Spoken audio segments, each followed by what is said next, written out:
Picture a young man walking along the Mediterranean coast in Algeria, feeling the warm sun on his face and the salt breeze from the sea. This is Albert Camus in his 20s, not yet the famous philosopher who would challenge the world to think differently about meaning, rebellion, and what it means to be human.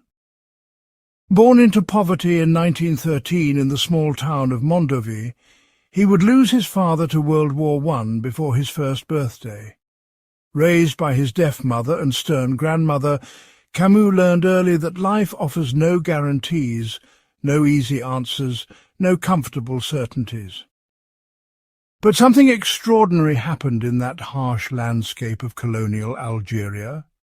Instead of becoming bitter or resigned, the young Camus developed an almost fierce love for life itself.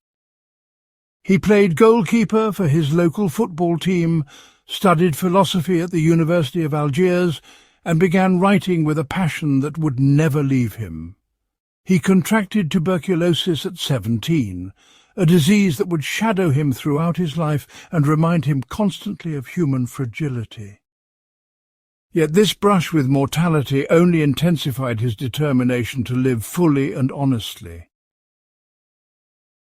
By the time he was 30, Camus had witnessed the rise of fascism, the horror of World War II, and the complex moral challenges of resistance against oppression. He had worked as a journalist, joined the French resistance, and begun writing the novels and essays that would make him one of the most influential thinkers of the 20th century. But Camus was never a typical philosopher sitting in an ivory tower. His ideas emerged from lived experience, from watching people suffer and struggle, from asking the hardest questions about how to remain human in an inhuman world. What makes Camus unique among philosophers is his refusal to offer easy consolations or false hopes. He looked directly at the darkest aspects of human existence and found not despair but a strange kind of liberation. He showed us how to live with dignity when life seems meaningless, how to fight injustice without becoming unjust ourselves, and how to find joy even while acknowledging tragedy. His philosophy is not abstract theory, but a practical guide for anyone who has ever wondered how to live authentically in a world that often seems absurd. Through his novels like The Stranger and the Plague, his philosophical essays like The Myth of Sisyphus and The Rebel, and his unwavering commitment to human dignity, Camus created a philosophy that speaks directly to our deepest concerns. He rejected both religious faith and nihilistic despair, choosing instead a middle path that affirms human value without requiring cosmic validation. He became the voice of those who refused to surrender either to comfortable illusions or to crushing hopelessness. His ideas remain as relevant today as they were 70 years ago, perhaps even more so in our age of uncertainty and rapid change. Part 1. The Birth of Absurd Awareness. Imagine waking up one morning and suddenly seeing your daily routine as if for the first time. The alarm clock rings, you brush your teeth, you eat breakfast, you go to work, you come home, you sleep, and then you repeat the exact same pattern the next day. For a moment, the whole structure of your life appears strange and arbitrary. You think to yourself, why am I doing this? What is the point of all this activity? Where is it all leading? And suddenly, the comfortable assumptions that usually guide your life seem to crack and crumble. This moment of uncomfortable clarity is what Camus calls the birth of absurd awareness. It can strike anyone at any time, often when we least expect it. A successful businessman might suddenly question why he spends 60 hours a week pursuing money he does not really need. A devoted parent might wonder if their sacrifices for their children ultimately matter in a universe that will eventually end. A religious believer might find themselves doubting whether their prayers reach anyone at all. These moments are not signs of mental illness or personal failure. They are glimpses of a fundamental truth about the human condition that most of us spend most of our time avoiding. Camus describes this recognition with startling honesty. He tells us about the man who sees his reflection in a phone booth window and suddenly feels like a stranger to himself. He writes about the office worker who realizes that 30 years of the same routine stretches ahead of him, and the thought fills him with inexplicable dread. He describes the moment when familiar landscapes become alien, when the people we know best seem like actors playing roles we no longer understand. These experiences share a common thread, the sudden collapse of the meanings and purposes that usually make life feel coherent and worthwhile.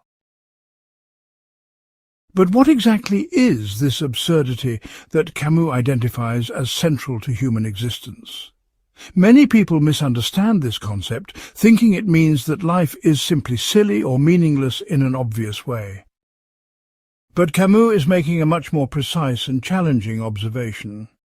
The absurd is not a quality that belongs to the world itself, nor is it simply a product of human thinking. Instead, the absurd emerges from the collision between human needs and the world's silence. We are creatures who desperately crave explanation, purpose, and ultimate meaning. We want to understand why we exist, what we should do with our lives, and whether our actions have lasting significance. But the universe, as far as we can tell, offers no answers to these questions. Think of it like a cosmic conversation where only one party is speaking. Humans constantly ask the universe, "Why do I exist? What is my purpose? Is there justice? Is there life after death? Do my choices matter?" And the universe responds with complete silence. Not hostile silence, not malicious withholding of information, just the neutral quiet of something that has no capacity to provide the kinds of answers we seek. The absurd is born in this gap between our questions and the world's inability to answer them. Camus illustrates this with the myth of Sisyphus, the king from Greek mythology, who was condemned by the gods to push a boulder up a mountain for all eternity. Every time Sisyphus reaches the summit, the boulder rolls back down, and he must begin again. On the surface, this seems like a story about punishment and futility, but Camus sees something much more profound. Sisyphus represents every human being who continues to live and work and love despite knowing that death will eventually undo everything they accomplish. We build careers that will end when we retire or die. We raise children who will face the same struggles we face. We create art and write books that will eventually be forgotten. We form relationships that will be severed by death. And yet we continue to push our boulder up the mountain again and again, day after day. The key insight here is that recognizing absurdity is not the end of the story, but the beginning of authentic living. Most people, when they glimpse the absurd nature of existence, quickly retreat into various forms of denial or escape. They throw themselves more frantically into work, or they adopt religious beliefs that promise ultimate meaning, or they become cynical and withdrawn. But Camus suggests a fourth option. We can acknowledge the absurd fully and choose to live anyway. We can see clearly that our lives lack ultimate cosmic significance and still decide that they have value.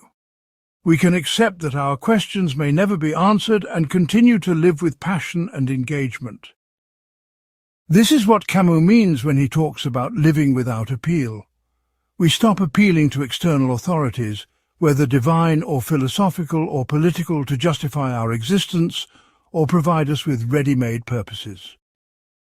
Instead, we take full responsibility for creating whatever meaning and value our lives will have.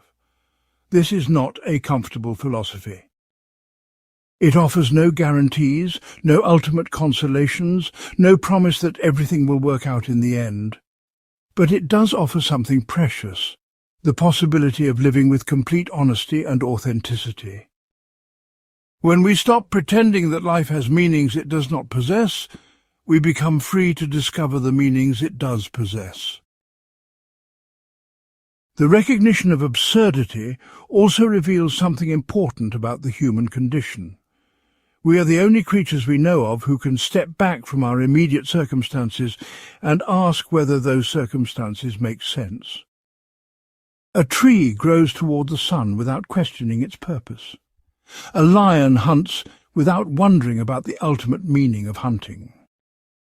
But humans have the strange capacity to observe their own lives as if from the outside and to find those lives puzzling or arbitrary. This capacity for self-reflection is both our burden and our glory.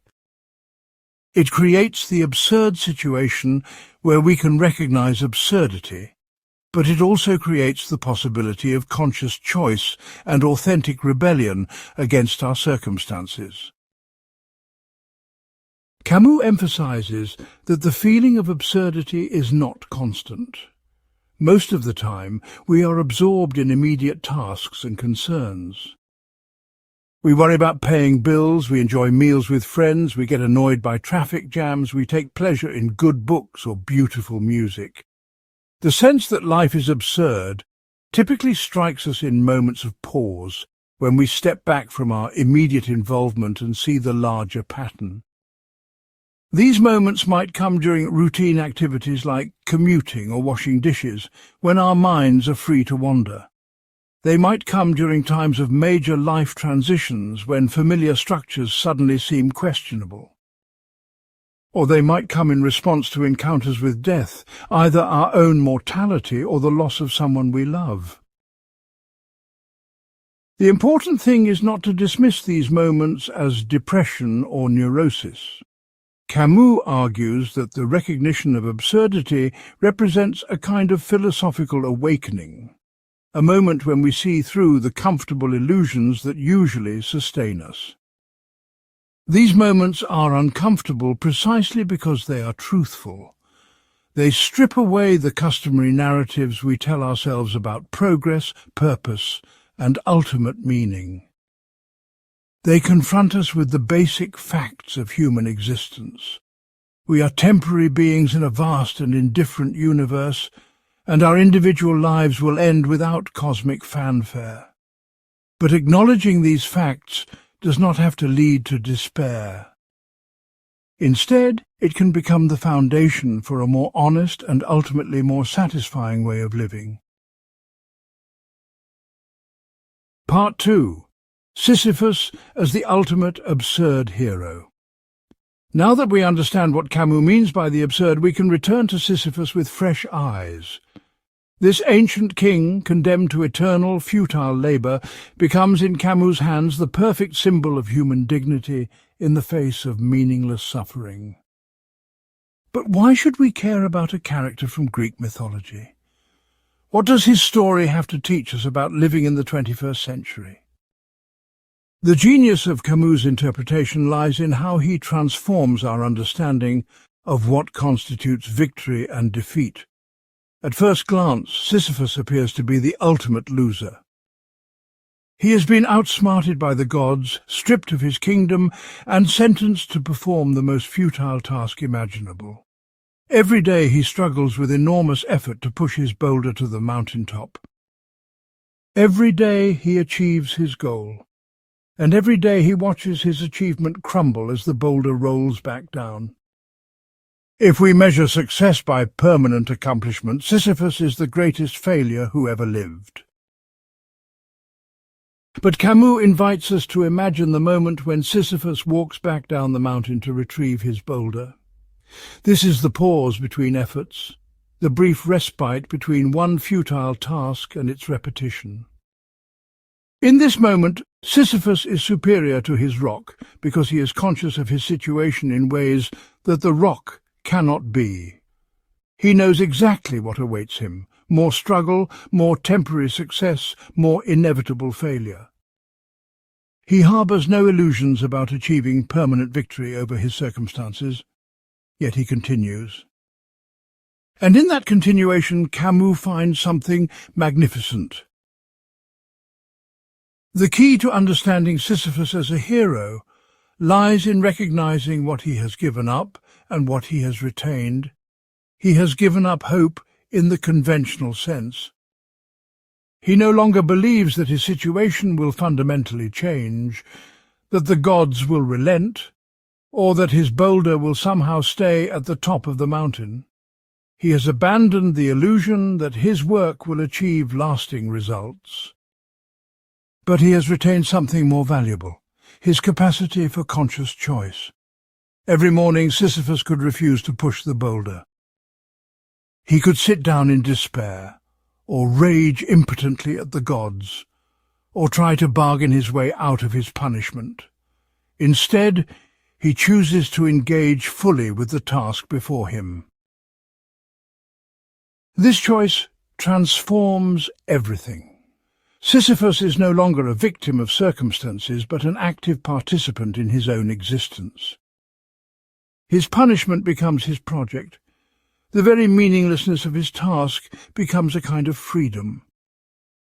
Since there is no external standard by which his success can be measured, since there is no audience whose approval he needs to win, Sisyphus is free to find his own reasons for continuing. He can take pleasure in the feeling of the sun on his back as he works. He can appreciate the strength in his muscles and the rhythm of his breathing. He can enjoy the view from the mountaintop, however briefly. He can feel satisfaction in giving his best effort, regardless of the ultimate outcome. Camus writes that we must imagine Sisyphus happy, and this might seem like the cruelest irony of all. How can someone be happy while trapped in an endless cycle of futile effort? But Camus is not being sarcastic or paradoxical for its own sake. He is making a profound observation about the nature of human satisfaction. We typically think happiness depends on achieving our goals, getting what we want, or making permanent improvements to our circumstances. But Sisyphus suggests a different possibility. Happiness that comes from the quality of our engagement with whatever situation we find ourselves in. Think about moments in your own life when you have been completely absorbed in an activity. Maybe you were playing a sport, or working on a creative project, or having an intense conversation with someone you care about. In those moments, you probably were not thinking about whether the activity would lead to lasting achievements or ultimate meaning. You were simply present, fully engaged, giving your complete attention to what you were doing. That quality of engagement, that sense of being fully alive in the present moment, is what Camus finds in his vision of Sisyphus. The boulder is not an obstacle to happiness, but an opportunity for complete involvement with life as it actually is. This leads to one of Camus' most important insights about human nature. We are not primarily creatures who need to achieve permanent results in order to flourish. We are creatures who need to feel that we are living authentically, that we are making genuine choices, that we are engaging fully with whatever reality presents to us. The tragedy of modern life is not that we fail to achieve immortality or cosmic significance. The tragedy is that we often fail to live completely in the time we actually have. We spend so much energy pursuing future goals or brooding over past mistakes that we miss the immediate experience of being alive. Sisyphus becomes a model for a different way of being human. He shows us how to live without requiring external validation or ultimate justification. He demonstrates that dignity comes not from the nobility of our circumstances, but from the quality of our response to those circumstances. He proves that it is possible to be fully human, even when stripped of everything that we usually think makes life worth living. His eternal punishment becomes a kind of liberation from the need to justify his existence to anyone else, including the gods who condemned him. But Camus is careful not to romanticize Sisyphus's situation. He does not suggest that suffering is good or that we should seek out futile tasks for their own sake. The point is not that meaningless labour is inherently valuable, but that even meaningless labour can be transformed by consciousness and choice. Sisyphus does not choose his circumstances, but he does choose his attitude toward those circumstances. He cannot control what happens to him, but he can control how he responds to what happens to him. And in that response, he discovers a freedom that no external force can take away. This freedom is what Camus calls revolt, and it becomes the cornerstone of his entire philosophy. Revolt is not violent rebellion or angry protest, though it can include those things. Revolt is the fundamental human refusal to be crushed by circumstances beyond our control. It is the insistence on maintaining our dignity and our capacity for choice, even when those choices seem to make no practical difference. Sisyphus revolts not by trying to escape his punishment or overthrow the gods, but by refusing to let his punishment break his spirit. He continues to be fully human in a situation designed to strip away his humanity.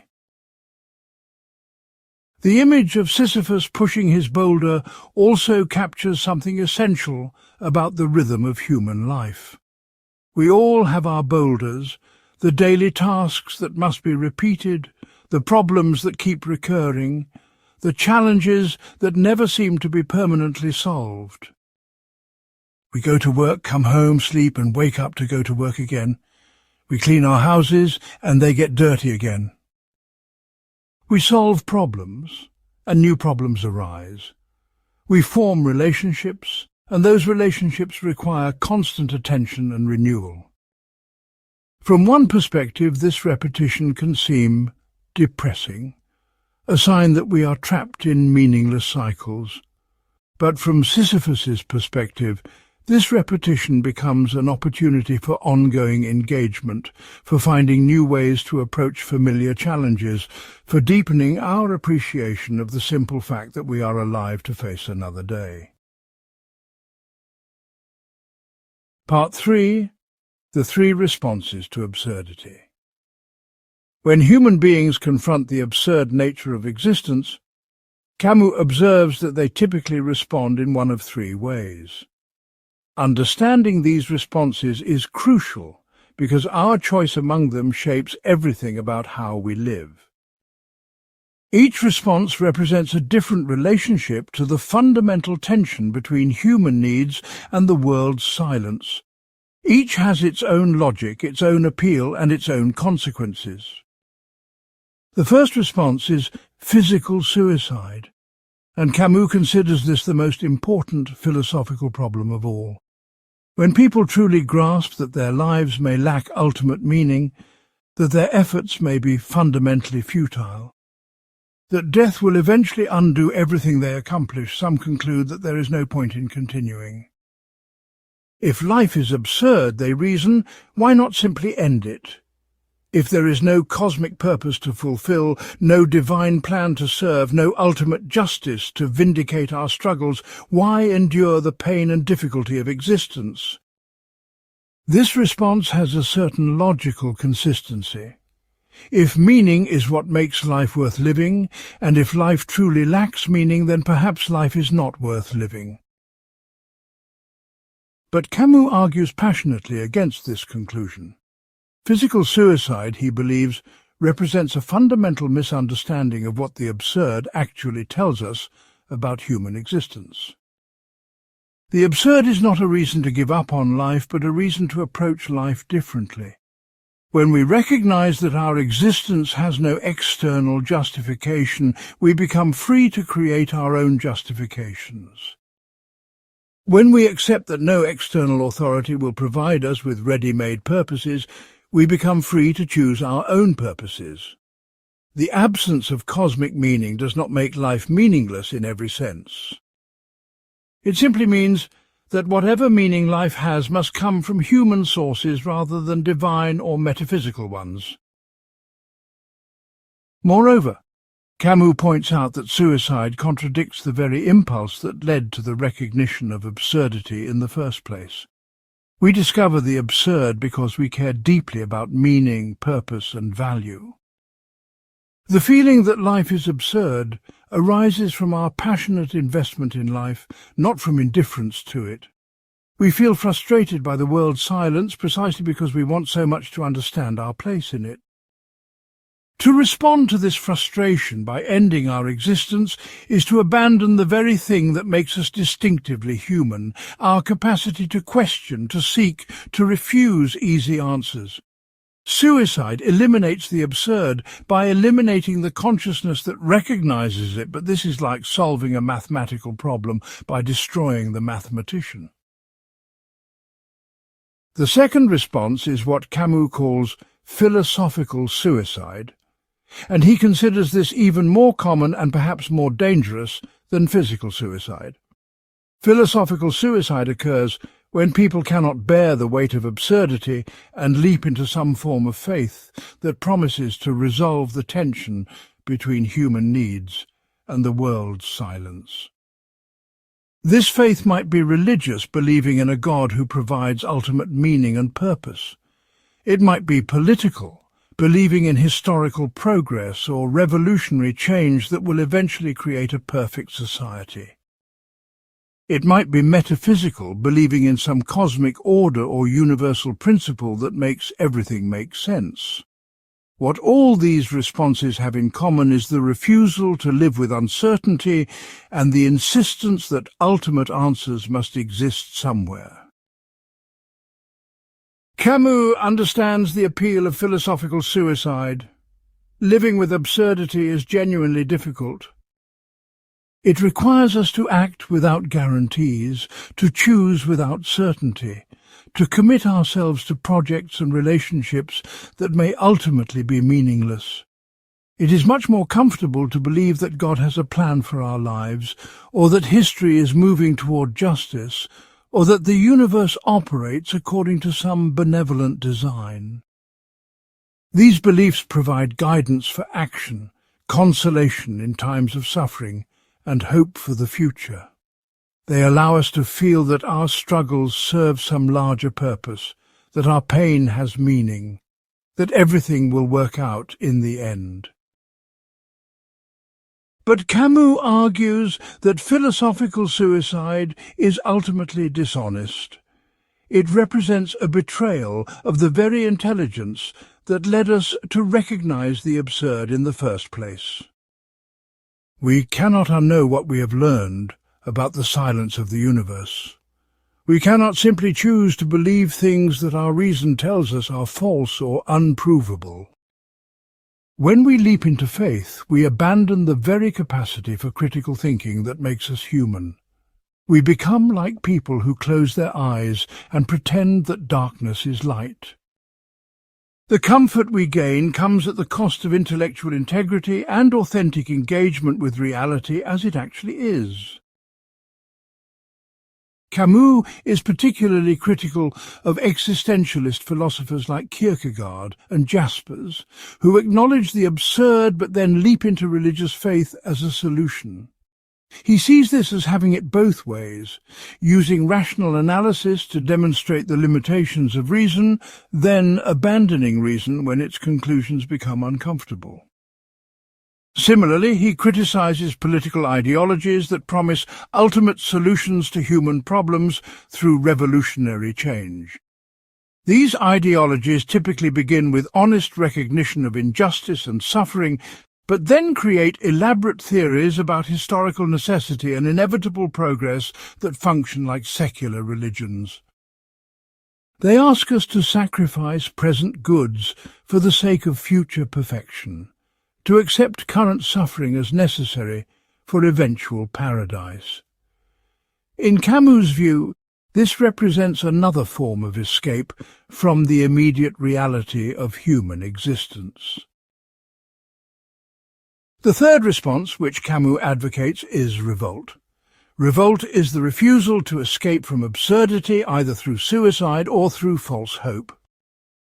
It is the decision to live fully within the tension between human needs and the world's silence, without trying to resolve that tension through easy answers.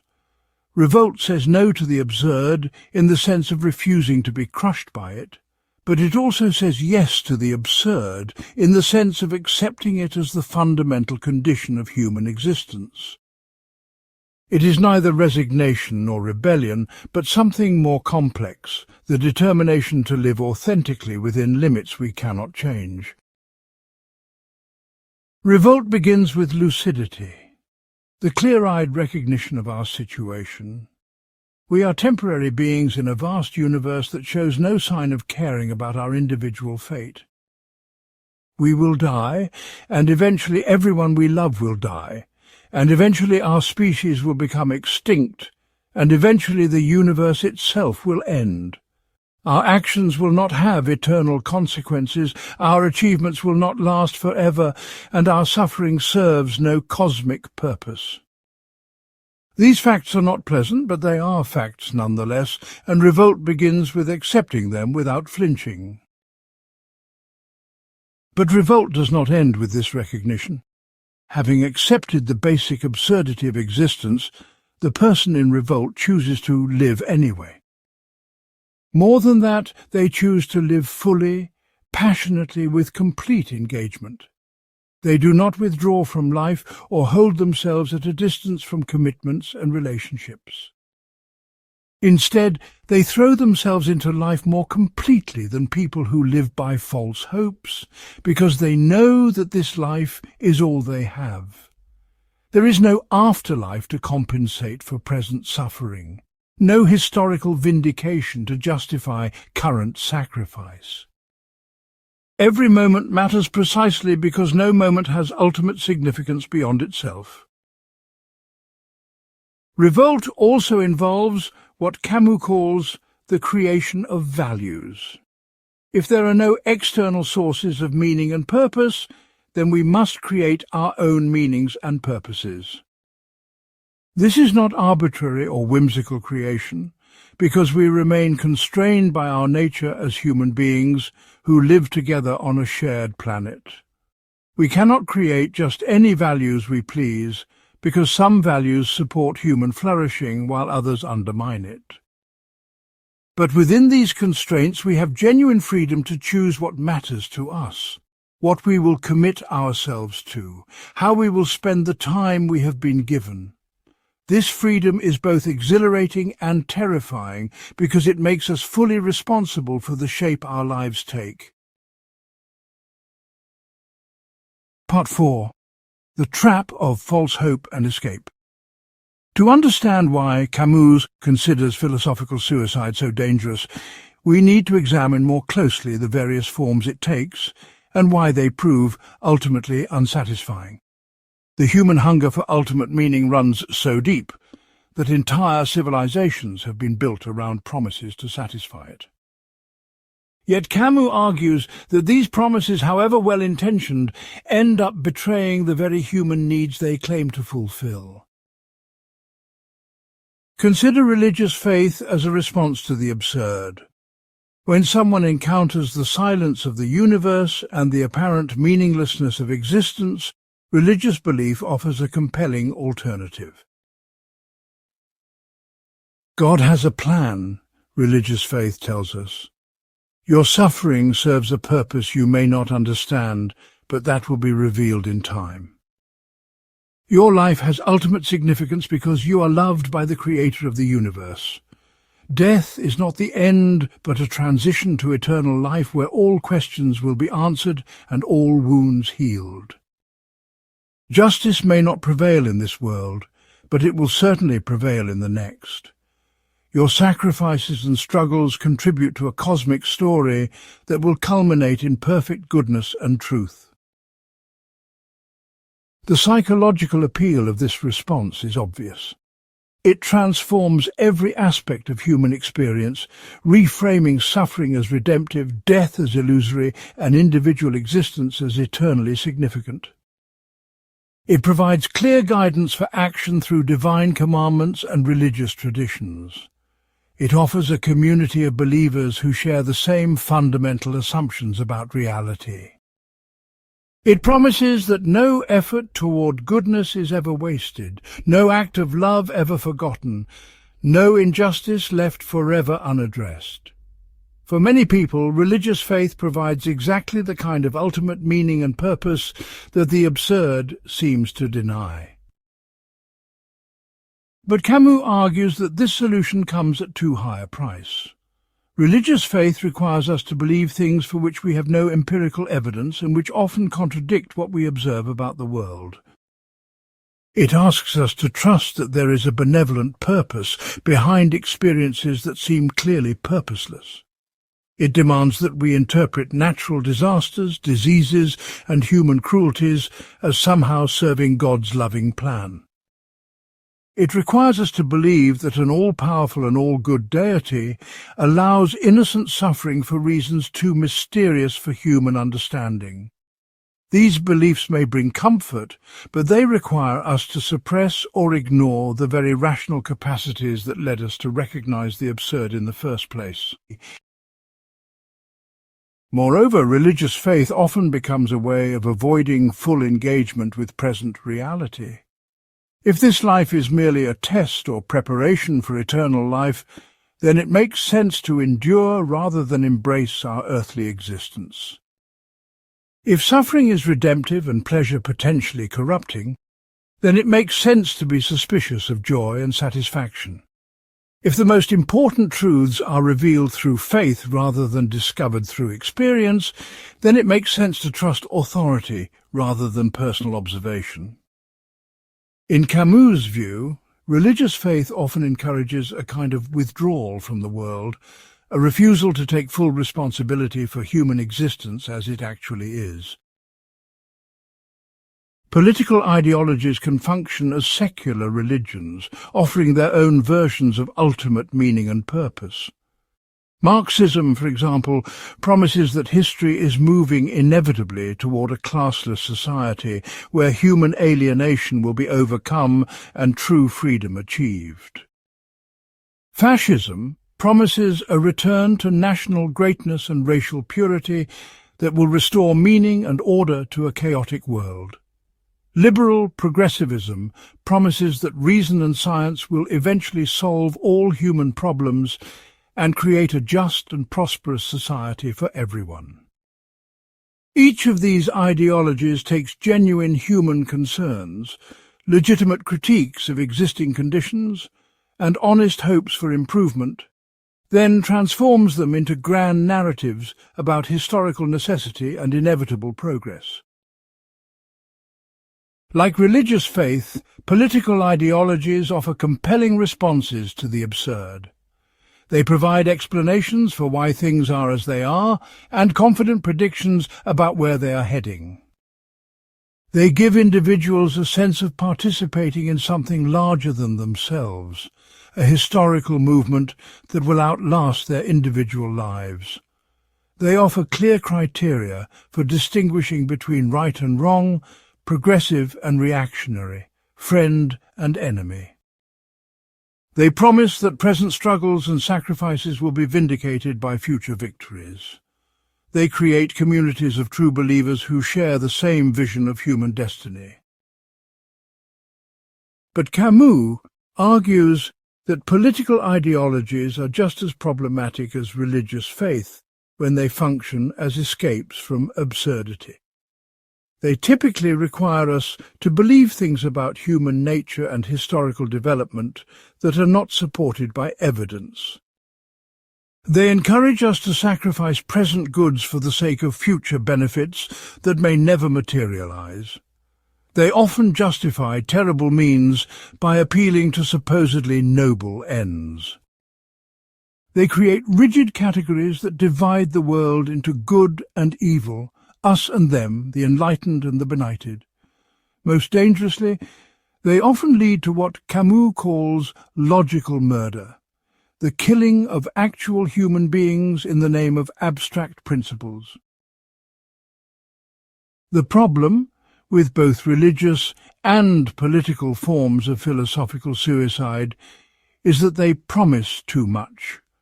They claim to resolve the fundamental tension of human existence by providing ultimate answers to questions that may have no ultimate answers. They offer certainty in a universe that seems to offer only uncertainty. They provide cosmic validation for human projects that may need no validation beyond themselves. In doing so, they encourage us to live as if we know things we do not actually know, as if we have access to truths that transcend human experience and understanding. Camus is not arguing that all religious belief or political commitment is necessarily dishonest or harmful. He recognizes that people can hold religious or political convictions while remaining aware of their limitations and uncertainties. What he opposes is the transformation of these convictions into totalizing worldviews that claim to answer all questions and resolve all tensions. He opposes the use of faith or ideology as a way of avoiding the difficult work of living authentically within uncertainty. He opposes any system of thought that asks us to betray our intelligence or suppress our capacity for critical thinking. The alternative Camus proposes is more modest but also more honest. Instead of seeking ultimate answers, we can learn to live well within our questions. Instead of requiring cosmic validation for our choices, we can take responsibility for creating our own values. Instead of trying to escape from the human condition, we can learn to embrace it fully. This approach offers no guarantees and no final consolations, but it does offer something precious, the possibility of living with complete authenticity and intellectual integrity.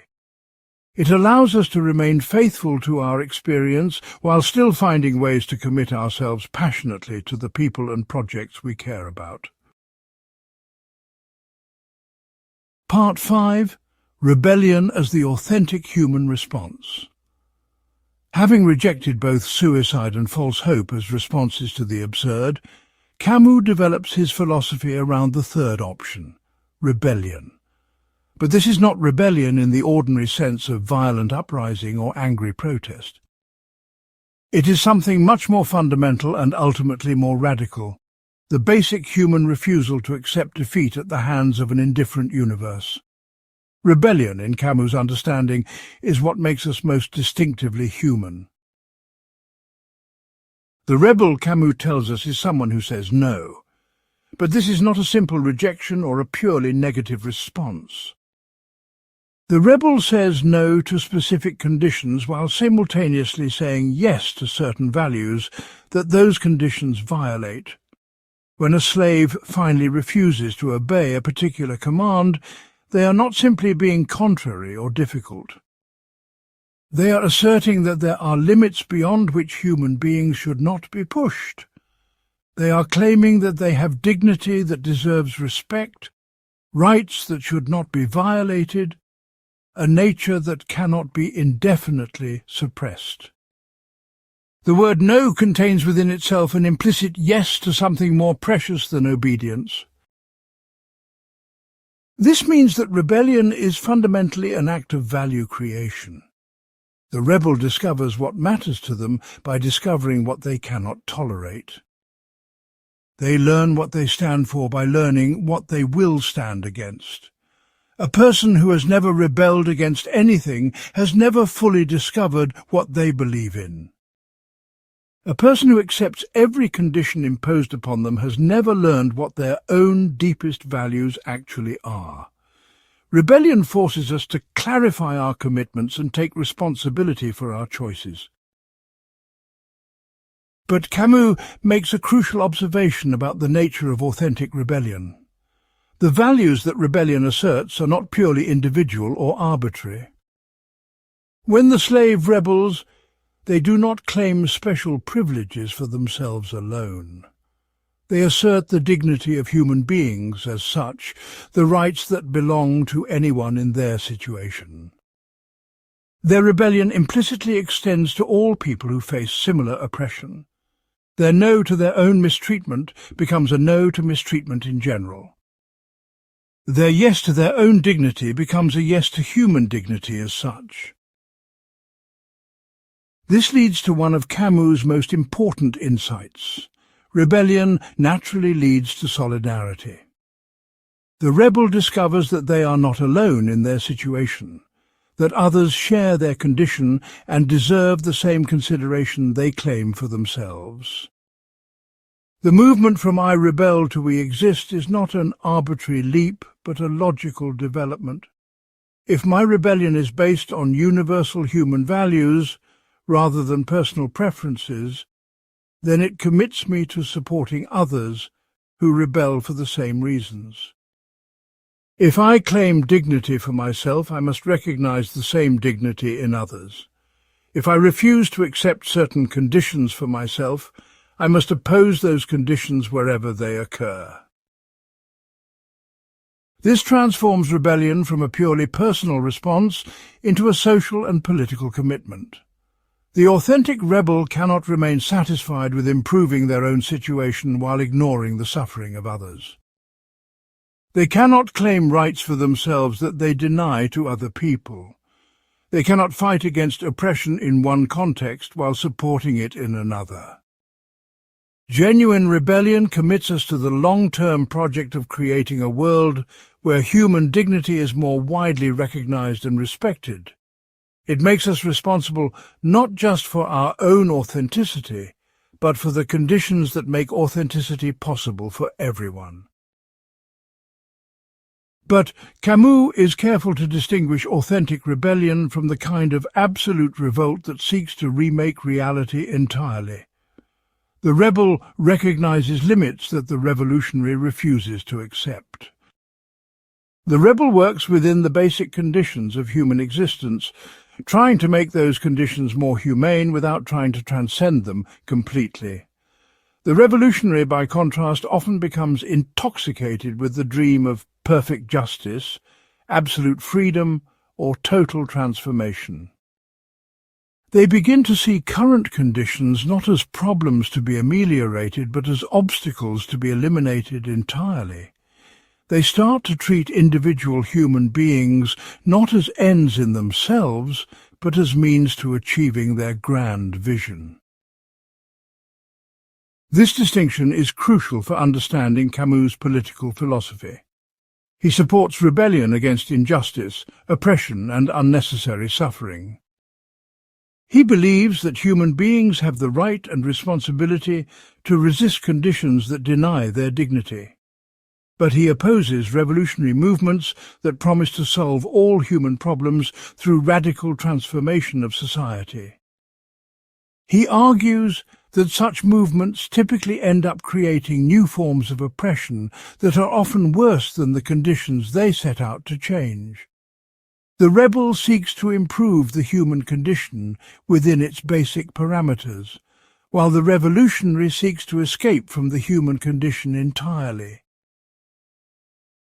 The rebel also recognizes that their own rebellion is limited and fallible. They do not claim perfect knowledge of what justice requires or complete certainty about the rightness of their cause. They remain open to criticism, willing to acknowledge mistakes, ready to modify their positions in response to new evidence or better arguments. They understand that rebellion is an ongoing process rather than a final solution, a way of living rather than a destination to be reached. This humility distinguishes authentic rebellion from fanaticism and keeps it connected to the real complexities of human existence. Camus illustrates these ideas through the example of the Russian revolutionaries of the early 20th century, particularly Ivan Kalyaev and his comrades. These were people who believed that assassination of government officials was necessary to advance the cause of justice. But they also believed that taking a human life, even for a good cause, was a terrible thing that demanded payment. When they killed, they expected to be caught and executed in return. They refused to justify their actions by appealing to historical necessity or revolutionary logic. Instead, they acknowledged the moral weight of what they were doing and accepted personal responsibility for it. They were willing to sacrifice their own lives to pay for the lives they took. Camus calls these revolutionaries fastidious assassins because they maintained moral scruples, even while committing what they considered necessary violence. They refused to become casual about killing or to treat human life as expendable. They limited their violence to specific individuals who held positions of power and avoided actions that would harm innocent people. Most importantly, they never claimed that their cause justified unlimited means or that the end of their struggle would vindicate any methods used to achieve it. They remained rebels rather than revolutionaries because they never lost sight of the human values that motivated their resistance in the first place. This example helps clarify what Camus means when he talks about rebellion with limits. Authentic rebellion never forgets that it is undertaken on behalf of human dignity and must therefore respect that dignity even in its opponents. It recognizes that the means we use to achieve our goals become part of the goals themselves. It understands that we cannot create a more humane world through thoroughly inhumane methods. It insists on maintaining moral constraints, even when those constraints make success more difficult or uncertain. It chooses to remain human rather than become gods, to work within limits rather than try to transcend them entirely. Part 6. From Individual Revolt to Human Solidarity. One of the most remarkable aspects of Camus' philosophy is how it moves from the intensely personal experience of recognizing absurdity to a broader commitment to human solidarity and social justice. This is not an arbitrary leap, but a logical development that grows out of the very nature of authentic rebellion. To understand this development, we need to trace the connections between individual revolt and collective responsibility. When someone rebels against their own condition, they quickly discover that their condition is not unique. The worker who refuses to accept dangerous working conditions realizes that other workers face the same dangers. The student who challenges arbitrary authority recognizes that other students are subject to the same arbitrariness. The citizen who protests government corruption sees that corruption affects everyone in their society. Individual rebellion reveals the social dimensions of what initially seemed like personal problems. It shows us that our private struggles are connected to larger patterns of injustice and oppression. More fundamentally, rebellion reveals something universal about human nature that transcends individual circumstances. When we rebel, we assert not just our own particular needs and desires, but values that we believe apply to all human beings. We claim not just that we personally deserve better treatment, but that anyone in our situation would deserve better treatment. We appeal not just to our own interests, but to standards of human dignity that extend beyond ourselves. This universalizing tendency is built into the very structure of authentic rebellion. We cannot rebel authentically without implicitly committing ourselves to principles that have broader application. Camus expresses this insight in his famous formulation, "I rebel, therefore we exist." This transforms Descartes' individualistic cogito ergo sum into a recognition of fundamental interconnectedness.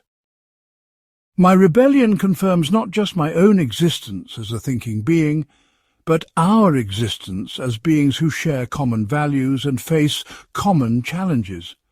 It reveals that human beings are not isolated atoms pursuing purely private interests, but members of a species with shared needs for dignity, respect, and meaningful engagement with the world. Rebellion makes visible the solidarity that already exists among human beings by virtue of their common condition. This solidarity is not based on shared beliefs, common culture, or similar backgrounds.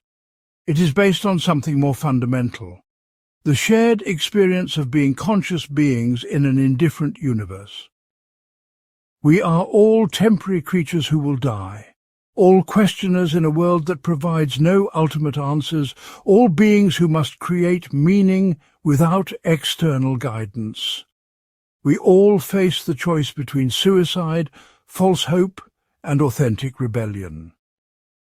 We all struggle with the tension between our need for significance and the apparent insignificance of our individual lives.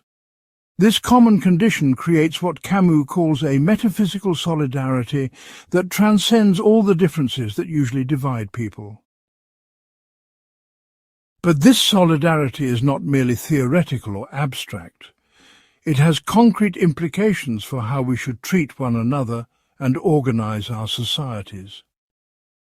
If all human beings share the same fundamental condition and deserve the same basic respect, then we cannot justify systems that grant dignity to some while denying it to others.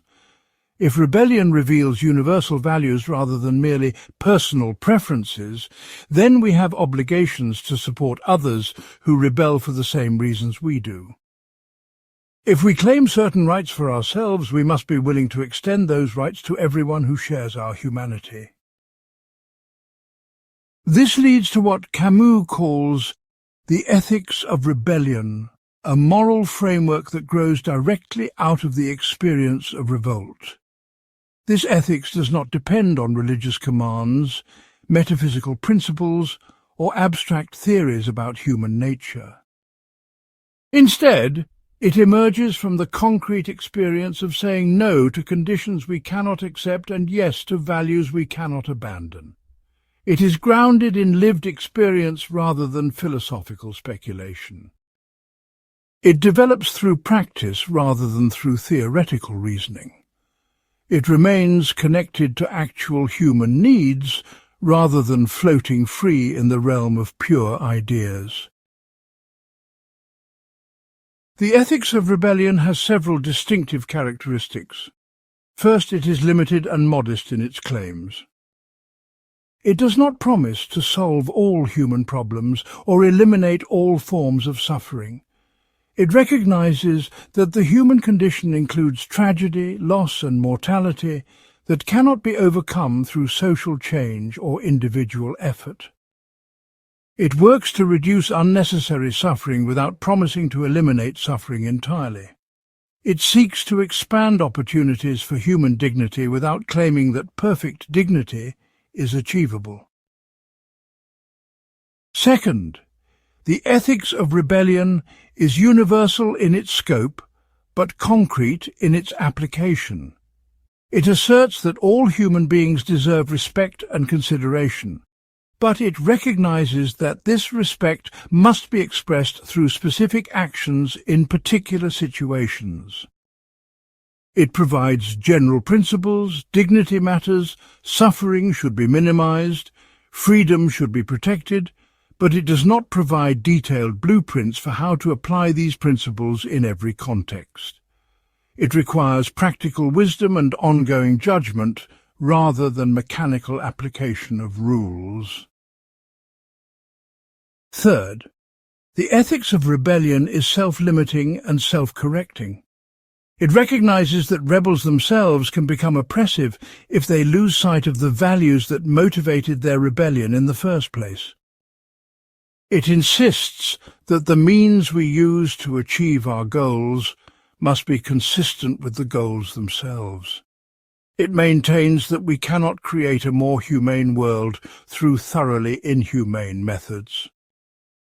It builds in safeguards against the kind of fanaticism that sacrifices present human beings for the sake of future perfection. Fourth, The ethics of rebellion is ongoing and renewable rather than final and complete. It understands that rebellion is not a single act, but a way of life, not a destination, but a journey. Each generation must discover for itself what conditions are unacceptable and what values are worth defending. Each person must learn through their own experience what it means to live authentically and responsibly. The ethics of rebellion cannot be handed down ready-made from one generation to the next, but must be renewed and reinterpreted in response to changing circumstances. This understanding of ethics has important implications for politics and social organization. Camus supports democratic institutions not because they guarantee perfect outcomes, but because they provide mechanisms for ongoing rebellion against abuse of power. He values free speech not because all opinions are equally valid, but because the capacity to say no is essential to human dignity. He defends individual rights not because individuals are more important than communities, but because protecting individuals is necessary for protecting the human values that communities exist to serve. His political philosophy is pragmatic rather than utopian, reformist rather than revolutionary, focused on reducing harm rather than achieving perfection. Part 7. The Dangers of Revolution and the Wisdom of Limits. As Camus developed his philosophy of rebellion, he became increasingly concerned about the tendency of authentic revolt to transform itself into something much more dangerous: total revolution. The distinction between rebellion and revolution is not merely semantic, but cuts to the heart of how we should respond to injustice and suffering in the world. Understanding this distinction is crucial for anyone who wants to fight against oppression without becoming oppressive themselves. Rebellion, as we have seen, begins with specific grievances against particular conditions. The rebel says no to this treatment, this law, this abuse of power. Their revolt is concrete and limited, focused on changing specific circumstances rather than remaking reality entirely. They work within the basic framework of human existence, trying to make that framework more humane without trying to transcend it completely. The rebel maintains a sense of proportion, recognizing that perfect justice is impossible, but that more justice is always possible. They understand that their knowledge is limited, their methods are fallible, and their success is uncertain. Revolution, by contrast, becomes intoxicated with the dream of total transformation. The revolutionary is no longer satisfied with improving conditions within the existing order, but wants to create an entirely new order. They are no longer content to reduce suffering, but want to eliminate suffering altogether. They no longer seek to expand freedom, but want to achieve absolute freedom. They no longer work for more justice, but demand perfect justice. The revolutionary loses the sense of limits that keeps rebellion connected to concrete human experience and begins to think in terms of infinite possibilities and ultimate solutions. Camus traces this transformation through the history of modern revolutionary movements, paying particular attention to the French Revolution and the Russian Revolution. Both began with legitimate grievances against genuine oppression. Both were motivated by authentic concern for human dignity and social justice. Both attracted idealistic people who were willing to sacrifice their own interests for the sake of creating a better world. But both eventually became consumed by their own logic of absolute transformation and ended up creating new forms of tyranny that were often worse than the conditions they set out to change. The French Revolution began with demands for basic political rights, economic justice and social equality. These were reasonable goals that addressed real problems in French society. But the revolutionary process gradually escalated beyond these initial demands. The revolutionaries became convinced that achieving their goals required not just political reform, but the complete transformation of human nature itself. They began to see existing institutions, traditions, and even ways of thinking as obstacles to be eliminated rather than problems to be solved. They started to believe that creating a just society required destroying everything that had come before and building entirely new forms of human organization. This led to what Camus calls the logic of the guillotine. If the old order is completely corrupt, and the new order must be perfectly pure, then anyone who represents the old order or questions the new order becomes an enemy who must be eliminated. If human nature itself must be transformed, then people who resist transformation are obstacles to progress who cannot be tolerated. If the revolutionary cause represents absolute good, then opposition to that cause represents absolute evil that deserves no mercy.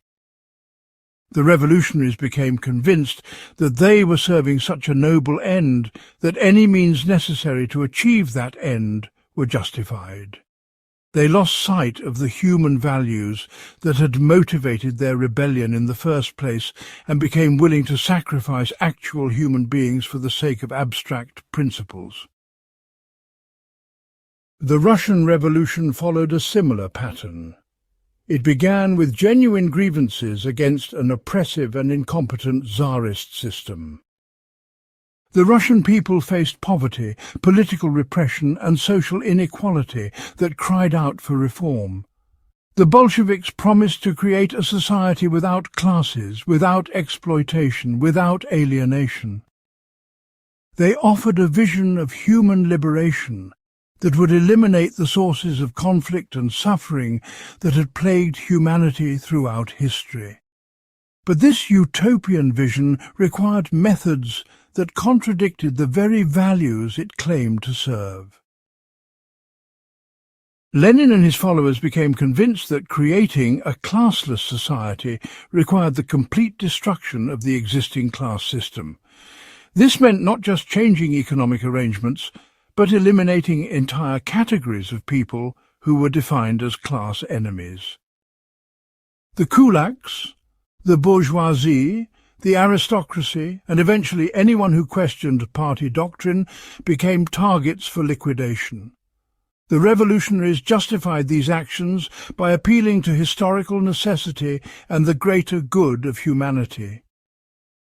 They argued that temporary violence and oppression were necessary to achieve permanent peace and freedom. But the temporary measures became permanent, and the means used to achieve liberation became indistinguishable from the oppression they were meant to replace. Camus argues that these tragedies were not accidents or betrayals of revolutionary ideals, but logical consequences of revolutionary thinking itself. When we begin to think in terms of absolute solutions to human problems, we inevitably begin to see human beings who do not fit our solutions as problems to be solved rather than people to be respected. When we become convinced that we know the ultimate destination of history, we begin to treat people as raw material for achieving that destination rather than as ends in themselves. When we believe that our cause represents perfect justice, we begin to see opposition to our cause as perfect injustice that deserves no consideration. Revolution creates its own logic of escalation that leads inevitably to fanaticism and terror. The rebel, by contrast, maintains what Camus calls a philosophy of limits. The rebel recognizes that human knowledge is limited and that perfect solutions to human problems are impossible. They understand that improving conditions is possible, but that eliminating all problems is not. They know that reducing suffering is worthwhile, but that eliminating suffering entirely is beyond human capability. They accept that their own methods are fallible, and that their own motives are mixed. This recognition of limits keeps rebellion connected to concrete human experience and prevents it from becoming abstract and fanatical. The philosophy of limits also insists that means and ends must be consistent with each other. We cannot create a more humane world through thoroughly inhumane methods. We cannot achieve justice through systematic injustice. We cannot build a free society through total oppression. The means we use to achieve our goals become part of the goals themselves, shaping the kind of society we create and the kind of people we become. If we use violence, deception, and hatred to fight against violence, deception, and hatred, we end up reproducing the very things we claim to oppose. This does not mean that rebels should never use force or that all means are equally acceptable. Camus recognizes that sometimes violence is necessary to resist greater violence, that sometimes deception is required to fight against systematic lies. But he insists that such methods should be used reluctantly, sparingly, and with full awareness of their moral cost. The rebel who uses violence should feel the weight of that violence and accept responsibility for it. They should not justify their actions by appealing to historical necessity or abstract principles, but should acknowledge that they are doing something terrible for the sake of preventing something worse. They should remain human rather than becoming gods, should work within limits rather than trying to transcend them entirely. Part 8. The Stranger and the Art of Indifferent Living. To understand how Camus' philosophy looks when lived out in practice, we need to examine his literary works, particularly his novel The Stranger. Through the character of Meursault, Camus creates a portrait of what he calls an absurd hero, someone who lives without illusions about ultimate meaning, but also without despair about the absence of such meaning. Meursault embodies both the liberation and the difficulty of living authentically in an absurd world. The Stranger begins with one of the most famous opening lines in modern literature. Today, Mother died. But what makes this line shocking is not the fact of death, but Meursault's apparent indifference to it. He's not sure whether his mother died today or yesterday. He does not seem deeply affected by her loss. He attends her funeral but does not cry, does not stay for the vigil, does not display the emotions that society expects from a grieving son. From the very beginning, Meursault appears to be someone who does not play by the normal rules of social and emotional life. But Camus is careful to show us that Meursault's indifference is not callousness or cruelty. He loved his mother in his own way and took care of her when she needed care. He simply does not feel compelled to perform grief that he does not actually experience. He refuses to pretend emotions that are not genuine or to follow social scripts that feel false to him. In a world where most people constantly perform feelings and meanings they do not really have, Meursault's honesty about his actual inner experience appears strange and even threatening. This pattern continues throughout the first part of the novel. Meursault goes to the beach, starts a relationship with Marie, gets involved with his neighbour Raymond's schemes against his girlfriend. In each situation, he responds to immediate circumstances without constructing elaborate narratives about deeper significance or long-term consequences. When Marie asks if he loves her, he says probably not. When she asks if he wants to marry her, he says it does not matter to him, but they can marry if she wants to. When Raymond asks for help writing a letter to hurt his girlfriend, Meursault agrees without moral anguish or elaborate justification. Again, Camus shows us that Meursault's responses are not the result of moral blindness or emotional poverty. He enjoys Marie's company, feels genuine affection for her, takes pleasure in their physical relationship. He experiences the natural world with vivid intensity, feeling the heat of the sun, the coolness of water, the texture of different foods. He is capable of friendship, kindness, and even loyalty. What he lacks is the ability to inflate these immediate experiences into grand romantic or moral narratives. He lives in the present tense without constantly projecting into an imagined future or dwelling on an idealized past. The crisis comes when Meursault kills an Arab man on the beach. This act occurs almost accidentally, the result of a series of circumstances rather than a deliberate plan. Meursault is walking on the beach, encounters the Arab who had earlier fought with Raymond, feels overwhelmed by the heat and the glare of the sun reflecting off the man's knife. He fires once, then, after a pause, fires 4 more times. When asked later why he fired the additional shots, he can provide no clear explanation. The act seems to emerge from his circumstances rather than from his intentions, as if the sun and the heat and the tension of the situation had acted through him, rather than his acting deliberately. The second part of the novel focuses on Meursault's trial, and here Camus reveals the true subject of his story. The legal system is not really interested in the facts of the killing or the circumstances that led to it.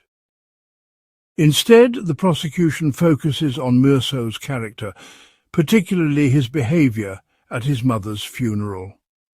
The prosecutor argues that anyone who could attend his mother's funeral without showing proper emotion is capable of any crime.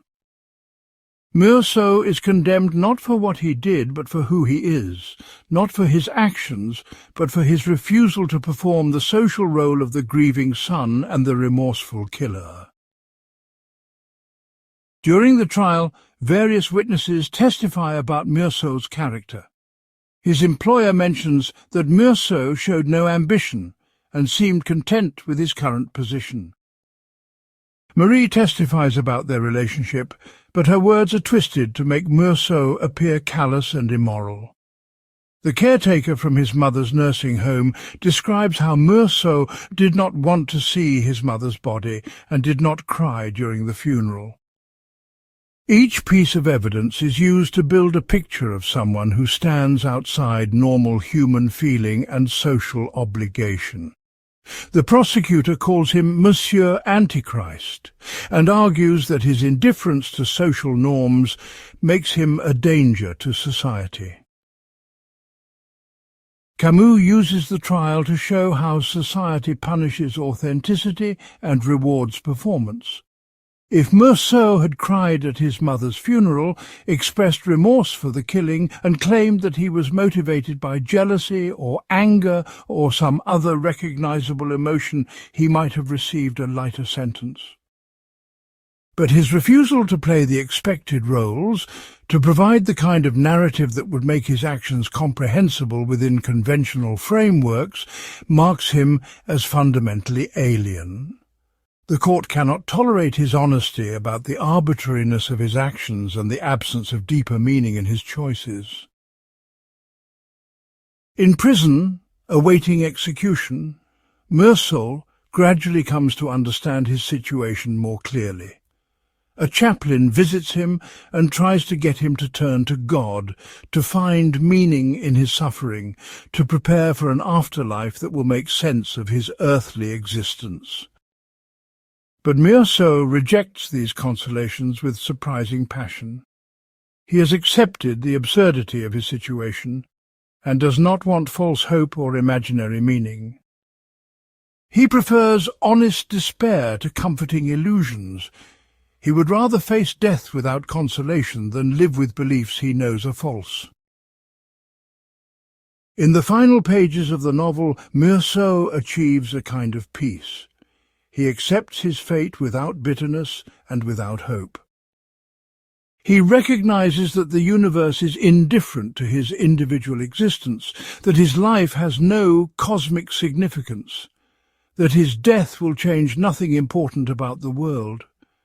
But this recognition liberates him from the need to justify his existence or find ultimate meaning in his experiences. He is free to appreciate the simple fact that he has lived, that he has experienced consciousness and sensation and relationship, even if briefly and without lasting consequence. He opens himself to what he calls the benign indifference of the universe, and finds in that indifference a strange kind of comfort. Meursault represents what Camus considers an absurd hero because he lives authentically within the conditions of absurdity. He does not try to escape through suicide or false hope. He does not pretend that his life has meanings it does not possess, or that his actions serve purposes they do not serve.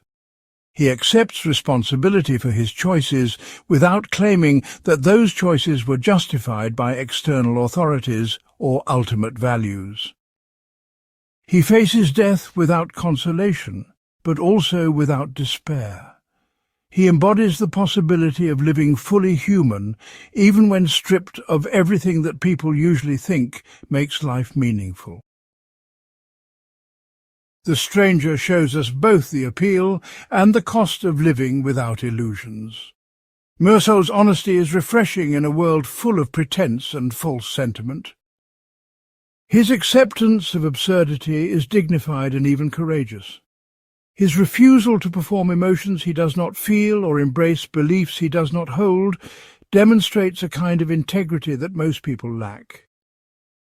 But his authenticity also isolates him from other people and makes him vulnerable to a society that cannot tolerate too much truth about the human condition. Living as an absurd hero is possible, Camus suggests, but it is not easy, and it comes with significant costs. Part 9. The Plague and Solidarity in Suffering. While The Stranger explores individual responses to absurdity, Camus' novel The Plague examines how communities can respond collectively to meaningless suffering.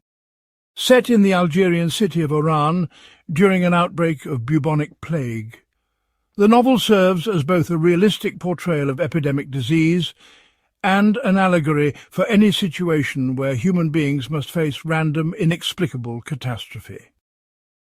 The plague represents everything about existence that resists human understanding and control, everything that reminds us of our vulnerability and mortality. The novel begins with the gradual recognition that something is wrong in Oran. Rats begin dying in large numbers, then people start falling ill with symptoms that doctors cannot initially diagnose. The authorities are slow to acknowledge the severity of the situation, reluctant to use the word plague because of its frightening implications. They prefer euphemisms and technical terms that make the crisis seem manageable and temporary. But eventually the evidence becomes undeniable. The city is in the grip of an epidemic that will kill thousands of people and trap the survivors behind a quarantine that cuts them off from the rest of the world. Camus uses the plague to explore different ways that people respond to inexplicable catastrophe. Some, like the journalist Rambert, initially try to escape. Rambert is visiting Oran when the quarantine begins, and desperately wants to return to his lover in Paris. He spends much of the novel attempting to find ways to slip through the quarantine, to get back to his normal life and the person he loves. His response represents the natural human desire to flee from suffering and return to familiar comforts. There is nothing wrong with this desire, but the plague makes such escape impossible for most people most of the time. Others, like the Jesuit priest Panelou, try to find meaning in the catastrophe. In his first sermon after the plague is acknowledged, Panelou tells his congregation that the plague is God's punishment for their sins. He presents the epidemic as part of a divine plan that will ultimately serve good purposes if people respond with proper repentance and faith. His response represents the common human need to make sense of suffering by placing it within a larger narrative of justice and purpose. But as the plague continues and Panelu witnesses the death of innocent children, his certainty begins to waver. By the end of the novel, his sermons have become much more tentative, acknowledging mystery rather than proclaiming clear answers. Still others, like the municipal clerk Grand, respond to the plague by retreating into private obsessions.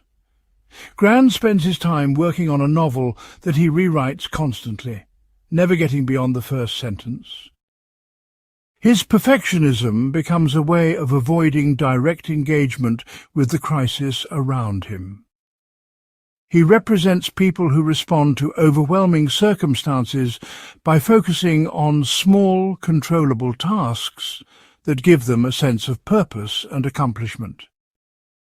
There is nothing wrong with such activities, but they can become ways of avoiding, rather than confronting, the larger challenges that life presents. The novel's heroes are those who choose to fight the plague directly, even though they know their efforts cannot eliminate it entirely. Dr. Rieu, who serves as the novel's narrator, works tirelessly to treat victims and slow the spread of disease. Jean Tarot organizes volunteer sanitation teams to help maintain public health. Eventually, even Rambert abandons his escape plans and joins the effort to combat the epidemic. These characters do not fight the plague because they believe they can defeat it permanently, or because their efforts serve some cosmic purpose.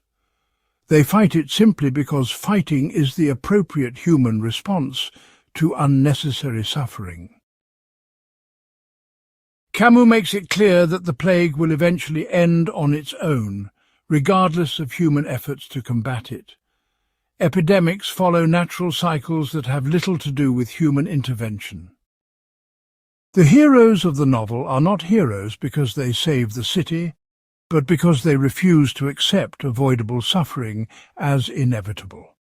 They understand that they cannot eliminate death or prevent all tragedy, but they can reduce the immediate impact of the crisis on their fellow human beings. They work without hope of ultimate victory and without despair about ultimate defeat. Their efforts are valuable in themselves, not because of their ultimate consequences. The plague creates a unique form of solidarity among the people of Iran. Social distinctions that normally divide people become irrelevant when everyone faces the same threat. Rich and poor, educated and uneducated, religious and secular, all breathe the same infected air and face the same risk of death. The plague forces people to recognize their fundamental equality as mortal beings who depend on each other for survival. It creates what Camus calls a community of suffering that transcends the usual boundaries of class, culture and belief. But this solidarity is not automatic or easy. It emerges only when people choose to acknowledge their common situation and accept responsibility for each other's welfare. Some residents of Iran become more selfish and isolated during the epidemic, hoarding resources and avoiding contact with others. Others discover reserves of generosity and courage they did not know they possessed. The plague does not automatically make people better or worse, but it does reveal what they are capable of when stripped of normal social supports and faced with ultimate questions about how to live.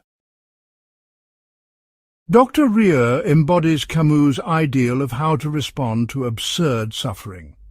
He works as a doctor, not because he believes medicine can solve all human problems, but because healing is a fundamentally human activity that maintains human dignity in the face of disease and death. He treats patients knowing that many of them will die despite his efforts. He maintains detailed records of the epidemic, knowing that future generations may face similar crises. He continues to care about individual human beings even when surrounded by massive collective tragedy. His commitment is modest but absolute. He will do what he can with the knowledge and resources available to him without claiming more than he can actually achieve. The plague also serves as an allegory for the Nazi occupation of France, which Camus experienced directly as a member of the resistance. Like the plague, fascism appeared as an epidemic of inhumanity that infected entire societies. Like the plague, it created conditions where normal moral and social relationships broke down and people had to choose between collaboration, escape, and resistance. Like the plague, it forced people to discover what they truly valued and what they were willing to sacrifice to protect those values. The novel suggests that resistance to any form of pestilence, whether biological or political, requires the same qualities: solidarity, persistence, and willingness to act without guarantees of success. But the plague is not only about extraordinary crises like epidemics or wars. It is also about the ordinary catastrophes that shape every human life: illness, aging, loss, and death. We all live under a kind of quarantine that separates us from ultimate answers about the meaning and purpose of existence. We all face threats to our health, our relationships, and our plans that we cannot completely control or understand. The plague is an extreme version of the normal human condition, which always includes vulnerability to forces beyond our comprehension or influence. The lessons the characters learn about solidarity and resistance apply not just to dramatic emergencies, but to the ongoing challenge of living authentically in an uncertain world. Part 10. Creating Values in a Godless Universe. One of the most challenging aspects of Camus' philosophy is his attempt to develop a coherent ethics without appealing to religious authority, metaphysical principles, or abstract theories about human nature. If God does not exist, and if the universe provides no inherent moral guidance, and if human reason cannot discover absolute truths about right and wrong, then how do we distinguish between ethical and unethical behavior? How do we create meaningful moral standards in a world that seems to offer no objective foundation for such standards? Camus rejects the idea that the absence of God necessarily leads to moral chaos or nihilistic relativism. He argues that ethics can emerge from human experience without requiring external validation or cosmic authority.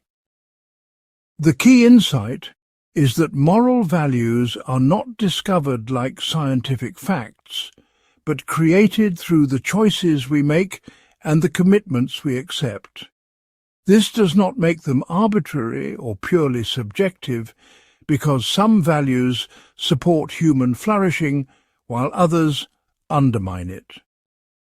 Some ways of living enable dignity and solidarity, while others promote cruelty and isolation. We can evaluate different ethical systems based on their consequences for actual human beings living in the actual world. The ethics that emerges from Camus' philosophy has several distinctive characteristics. First, it is grounded in concrete human experience rather than abstract principles. We learn what matters to us by discovering what we cannot tolerate, what we will fight to protect, what we are willing to sacrifice for. Our values are revealed through our responses to specific situations rather than deduced from general theories.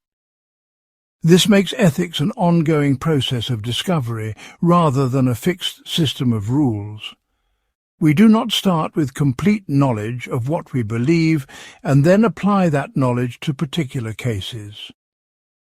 Instead, we discover what we believe by seeing how we respond when our beliefs are tested by experience.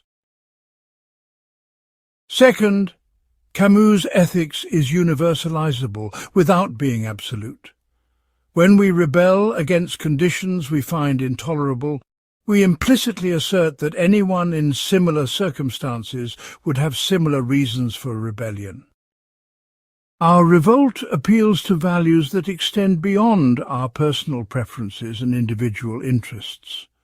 We claim not just that we deserve better treatment, but that human beings as such deserve better treatment. This gives our ethical commitments a universal dimension without requiring us to believe that we have access to eternal truths or perfect knowledge. We can assert that some actions are right and others wrong without claiming to understand the ultimate nature of rightness and wrongness. Third, this ethics is self-limiting and modest in its claims. It does not promise to solve all moral problems or eliminate all ethical disagreement. It recognizes that moral knowledge is always incomplete, and that ethical decisions often involve tragic choices between competing values. It acknowledges that good people can disagree about important questions, and that moral progress is possible but never final. This modesty protects against the kind of moral fanaticism that claims perfect knowledge of good and evil and uses that claim to justify unlimited means in pursuit of supposedly perfect ends. Fourth, Camus' ethics insists on the consistency of means and ends. We cannot create a more humane world through thoroughly inhumane methods. We cannot achieve justice through systematic injustice or build a free society through total oppression. The means we use to achieve our goals become part of the goals themselves, shaping both the results we achieve and the kind of people we become through our efforts. This principle provides practical guidance for ethical decision-making without requiring elaborate theoretical justification. We can evaluate proposed actions by asking whether they are consistent with the values they claim to serve. These principles have concrete implications for how we should treat other people and organize our societies. If human dignity emerges from our capacity for conscious choice and our ability to rebel against intolerable conditions, then we should create social arrangements that protect and expand these capacities. If solidarity arises from recognition of our common condition as mortal beings in an indifferent universe, then we should resist systems that divide people into different classes of moral worth. If authentic rebellion requires the freedom to say no to established authority, then we should value political institutions that make such rebellion possible and legitimate. Camus' ethics also has implications for how we understand justice. Justice cannot be perfect because human knowledge is limited and human institutions are fallible. But justice can be more or less adequate depending on how well it protects human dignity and promotes conditions for authentic choice. A just society is not one that eliminates all suffering or resolves all conflicts, but one that minimizes unnecessary suffering and provides mechanisms for addressing legitimate grievances. It is a society that maintains space for rebellion while channeling that rebellion in constructive rather than destructive directions. This understanding of justice leads Camus to support democratic institutions, not because democracy guarantees perfect outcomes, but because it provides the best available mechanisms for ongoing correction of injustices. Democratic societies allow people to rebel against authority through legal means, to organize for change without violence, to hold leaders accountable for their actions. They create institutions for peaceful transfer of power and protect the rights of minorities against the tyranny of majorities. They are not perfect, but they are better than alternatives that concentrate power in the hands of people who claim perfect knowledge of justice and human nature. Camus also values individual rights not because individuals are more important than communities, but because protecting individuals is necessary for maintaining the conditions that make authentic community possible. Freedom of speech, freedom of conscience, freedom of association are valuable because they allow people to discover and express their deepest values. Without these freedoms, people cannot engage in authentic rebellion or create genuine solidarity with others. Societies that suppress individual rights in the name of collective goals typically end up destroying both individual dignity and genuine community. The ethics of rebellion also provides guidance for personal relationships and individual conduct. If we value authenticity, then we should strive to be honest with ourselves and others about our actual feelings and motivations. If we value solidarity, then we should be willing to support others who face similar struggles to our own. If we value dignity, then we should treat other people as ends in themselves rather than merely as means to our own purposes. If we value rebellion, then we should maintain our capacity to say no to conditions we find intolerable, even when saying no is difficult or costly. But Camus' ethics does not provide detailed rules for every situation or mechanical procedures for resolving every moral dilemma. It requires practical wisdom, ongoing judgment, and willingness to accept responsibility for the consequences of our choices. It asks us to create our values through living rather than to discover them through thinking. It demands that we remain faithful to our experience while also remaining open to learning from the experience of others. It is an ethics of engagement rather than withdrawal, of commitment rather than detachment, of solidarity rather than isolation. It offers no ultimate guarantees, but it does offer the possibility of living with integrity and purpose in a universe that provides no external validation for our efforts. Part 11. Art and Creation as Acts of Rebellion. For Camus, artistic creation represents one of the most profound forms of rebellion against the absurd condition of human existence. The artist faces the same fundamental situation as everyone else, temporary life in an indifferent universe that provides no ultimate meaning or purpose. But instead of surrendering to despair or escaping into false hopes, the artist chooses to create something that did not exist before. They transform the raw material of experience into forms that speak to other human beings across time and circumstance. In doing so, they demonstrate that human consciousness can impose its own kind of order on chaos, its own kind of meaning on meaninglessness. The act of artistic creation embodies the same spirit as Sisyphus pushing his boulder up the mountain. The artist knows that their work will not last forever, that it cannot solve the fundamental problems of human existence, that it serves no cosmic purpose beyond itself. Yet they continue to create because the activity of creation is itself meaningful, regardless of its ultimate consequences. A novelist writing a book, a painter working on a canvas, a musician composing a song all engage in fundamentally human activities that assert the value of consciousness and choice in an unconscious and choiceless universe. But Camus argues that not all art serves the cause of authentic rebellion. Art can also become a form of escape from reality, a way of retreating into imaginary worlds that offer false consolation for the difficulties of actual existence.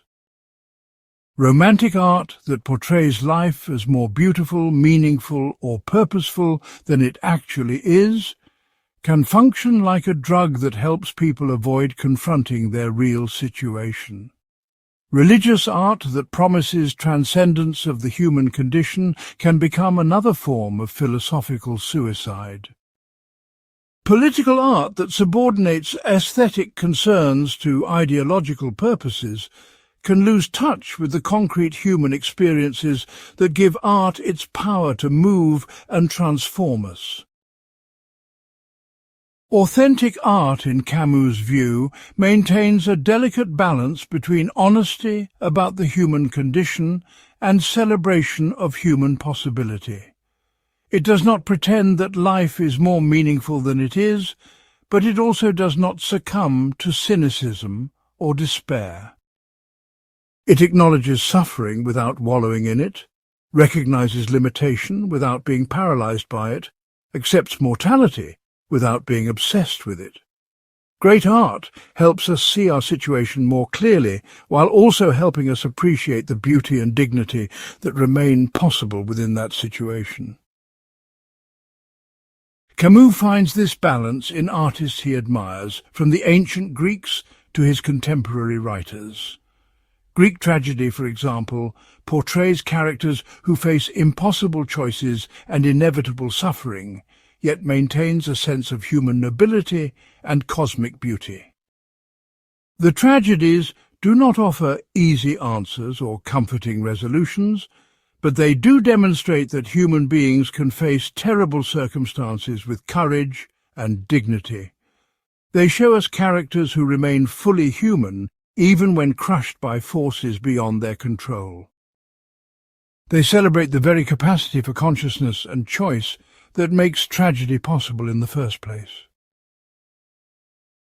Similarly, Camus admires novelists like Dostoevsky, who explore the darkest aspects of human experience without losing sight of human possibility. Dostoevsky's characters often face moral crises that have no clear solutions, psychological torments that offer no easy relief, spiritual questions that admit no final answers. Yet his novels remain affirmations of life rather than arguments for despair. They show us people struggling with ultimate questions in ways that reveal both human limitation and human greatness. They demonstrate that the search for meaning can be meaningful even when it does not succeed in finding ultimate answers. The artist who truly rebels against absurdity creates works that help other people live more authentically within their own absurd situations. They do not offer false hope or easy consolation, but they do provide something equally valuable: the knowledge that other human beings have faced similar challenges and found ways to maintain their dignity and humanity. Great art creates a kind of solidarity across time and space, connecting us to people we will never meet, but whose experiences resonate with our own. It shows us that we are not alone in our struggles, even when those struggles have no ultimate resolution. Camus also sees artistic creation as a form of value creation that parallels moral value creation. Just as we create ethical standards through our choices and commitments, we create aesthetic standards through our creative work and our responses to the creative work of others. There are no external authorities that can tell us definitively what makes art good or bad, meaningful or trivial, important or insignificant. Instead, we must discover and create these standards through our engagement with actual works of art and our reflection on what those works accomplish. This does not make aesthetic judgment arbitrary or purely subjective. Some works of art clearly succeed better than others in helping us understand our situation, appreciate our possibilities, and connect with our fellow human beings. Some artists demonstrate greater skill, deeper insight, more authentic engagement with their material than others. We can evaluate artistic works based on their effects on actual human beings living in the actual world. But we must take responsibility for making these evaluations rather than appealing to external authorities or absolute standards. The process of artistic creation also embodies the kind of engagement with immediate experience that Camus values throughout his philosophy. The artist must pay attention to the concrete details of their medium, the specific qualities of language or colour or sound that make their work effective. They cannot create authentic art by following abstract formulas or pursuing purely theoretical goals. They must remain connected to sensory experience, emotional reality, and practical craft. This grounds artistic creation in the same kind of direct engagement with reality that characterizes authentic rebellion in other spheres of life. Furthermore, the artist who rebels against absurdity creates works that are accessible to other people rather than retreating into private visions or esoteric theories. Camus values art that speaks to common human experiences and concerns, not because he believes in lowest common denominator aesthetics, but because he believes that authentic art emerges from and speaks to our shared condition as conscious beings in an indifferent universe. Art that becomes too divorced from ordinary human experience loses its power to illuminate that experience or provide solidarity for people struggling with their own versions of absurdity. The artist also demonstrates the possibility of finding joy and satisfaction in activities that have no ultimate justification beyond themselves. The pleasure of creating something beautiful, the satisfaction of solving aesthetic problems, the joy of communicating successfully with an audience, all represent forms of happiness that do not depend on external validation or cosmic purpose. They show that human beings can flourish through activities that emerge from their own nature and capacities rather than from obligations imposed by external authorities. This provides a model for how we might approach other aspects of life, finding meaning in engagement itself, rather than in the achievement of predetermined goals. Part 12. Politics, Justice, and the Colonized World. Camus' political philosophy emerged not from abstract theorizing, but from his direct experience of injustice, violence, and the complex moral challenges of resistance.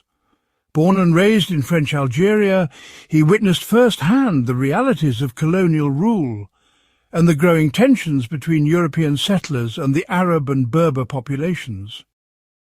Later, as a journalist and member of the French resistance during World War II, he confronted the moral complexities of violence in the cause of justice. These experiences shaped his understanding of politics as an arena where abstract principles collide with concrete human suffering and where good intentions often lead to terrible consequences. Camus' relationship with Algeria and the question of Algerian independence reveals both the strengths and limitations of his political thinking. He genuinely cared about justice for the Arab population and consistently opposed the discriminatory policies of the colonial system. As a young journalist, he documented the poverty and exploitation faced by Arab workers and argued for political and economic reforms. He believed that French and Arab Algerians could coexist in a more just society that recognized the rights and dignity of all inhabitants. But he could never bring himself to support Algerian independence, partly because he feared for the safety of the European population, including his own mother, who still lived in Algeria. This position put him at odds with many intellectuals of his generation, who saw anti-colonial movements as necessarily progressive and liberation struggles as inherently just. Camus argued that the situation was more complex than simple narratives of oppression and liberation could capture. He pointed out that many European settlers, like his own family, were poor working-class people who had lived in Algeria for generations and considered it their home. He feared that independence might lead to violence against civilians who bore little personal responsibility for colonial policies. He also worried that revolutionary nationalism might create new forms of oppression to replace the old ones. Camus' famous statement that he would choose his mother over justice was widely misunderstood and taken out of context. He was not saying that personal loyalty should always trump moral principles, but rather that abstract justice that requires the sacrifice of innocent people is not genuine justice at all. He believed that any political solution to the Algerian crisis would have to protect the rights and safety of all inhabitants, not just those on one side of the conflict. This position reflected his broader conviction that means and ends must be consistent, that we cannot create a just society through unjust methods. The Algerian question also illustrates Camus' broader suspicion of revolutionary ideology and totalizing political solutions. He saw how revolutionary movements that began with legitimate grievances against genuine oppression could evolve into fanatical crusades that brooked no opposition and recognized no limits. The Algerian nationalists, like other revolutionary movements, claimed to represent the inevitable march of history and the ultimate triumph of justice. They justified present violence by appealing to future liberation and dismissed criticism as collaboration with oppression. Camus recognized the justice of their cause, but feared the logic of their methods. This fear was not abstract, but based on his observation of how revolutionary logic had played out in other contexts. The Russian Revolution had promised to liberate the working class, but had created a system of oppression that was in many ways worse than what it replaced. The French Revolution had proclaimed the rights of man, but had ended in terror and dictatorship. Even movements that began with genuinely noble goals seemed to develop their own momentum that carried them beyond the values that had motivated them initially. Camus wanted to find ways to fight injustice that would not reproduce injustice in new forms. His alternative approach emphasized reform over revolution, gradual change over total transformation, and protection of individual rights over achievement of collective goals. He supported trade unions, democratic socialism, and international organizations that could address injustice through legal and peaceful means. He believed that lasting change required changing hearts and minds, not just changing power structures. He argued that violence, even in good causes, tended to brutalize both those who used it and those against whom it was used. He preferred slower progress that preserved human dignity to faster progress that sacrificed present people for future ideals. This position often put Camus at odds with other left-wing intellectuals, particularly Jean-Paul Sartre and his circle. Phrases like engagement and commitment became political slogans that required intellectuals to choose sides in the great ideological struggles of the Cold War era. Sartre argued that neutrality was impossible, that refusing to choose sides was itself a political choice that favoured the status quo. He embraced revolutionary violence as necessary for creating a more just world, and criticised Camus for bourgeois moralism that privileged abstract principles over concrete liberation. Camus responded that choosing sides in conflicts between competing totalitarianisms was not the only alternative to passive neutrality. He argued for what he called the third way, a position that opposed injustice without embracing revolutionary ideology. He supported specific reforms and particular struggles while rejecting grand narratives about historical necessity and ultimate solutions. He believed that intellectuals had a responsibility to maintain their independence and speak truth to power on all sides, not to become propagandists for particular political movements. The conflict with Sartre became personal as well as political, ending their friendship and creating lasting bitterness on both sides. Sartre accused Camus of abandoning the working class and supporting the oppressive status quo. Camus accused Sartre of intellectual dishonesty and willingness to justify any means in pursuit of supposedly noble ends. The debate reflected larger tensions within the European left about how to respond to injustice in a world divided between capitalist and communist blocs, both of which seem to offer only partial and problematic solutions to human problems. Camus' political philosophy was also shaped by his experience of Nazi occupation and resistance. He had seen how ordinary people could be transformed into collaborators or heroes, depending on the choices they made under extreme pressure. He had learned that good and evil were not abstract categories but concrete realities that emerged through human actions in specific situations. He had witnessed the importance of individual courage and moral clarity when social institutions collapsed and normal rules no longer applied. This experience convinced him that political systems were less important than the character and values of the people who operated them. Democratic institutions could not guarantee justice if citizens lacked the courage to defend democratic values. Revolutionary movements could not create freedom if revolutionaries were willing to sacrifice freedom for other goals. The quality of political life depended ultimately on the moral quality of individual human beings and their willingness to take responsibility for their choices. Camus therefore emphasized the importance of moral education and cultural development alongside political reform. He believed that lasting political change required changes in how people understood their relationships to each other and their responsibilities as human beings.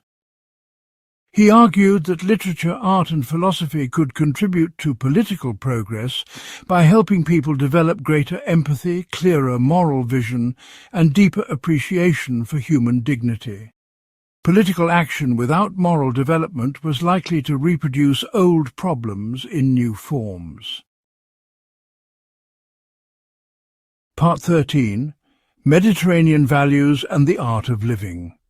Throughout his life, Camus maintained a deep connection to the Mediterranean world of his youth, finding in its landscape and culture a source of values that counterbalanced the ideological extremism and existential despair of 20th century Europe.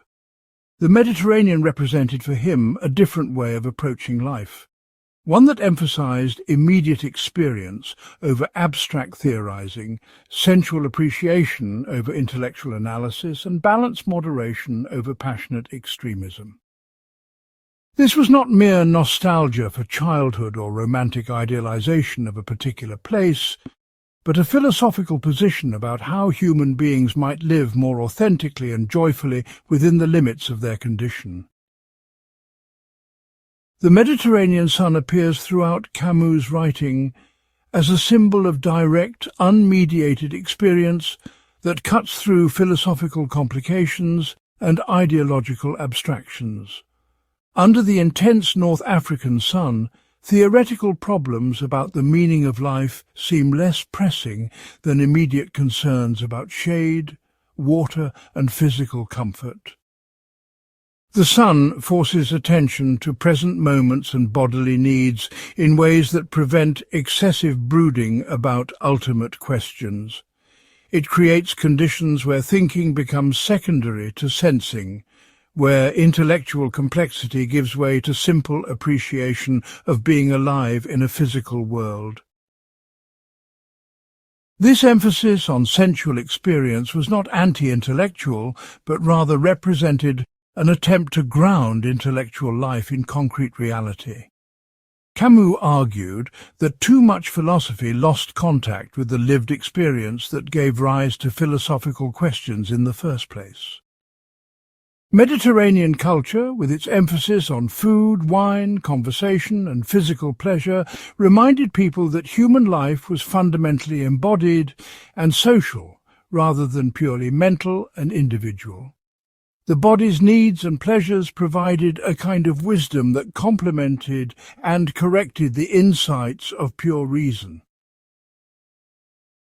Camus found in Mediterranean culture a model of what he called lucid indifference, a way of living that acknowledged life's tragic dimensions without being overwhelmed by them.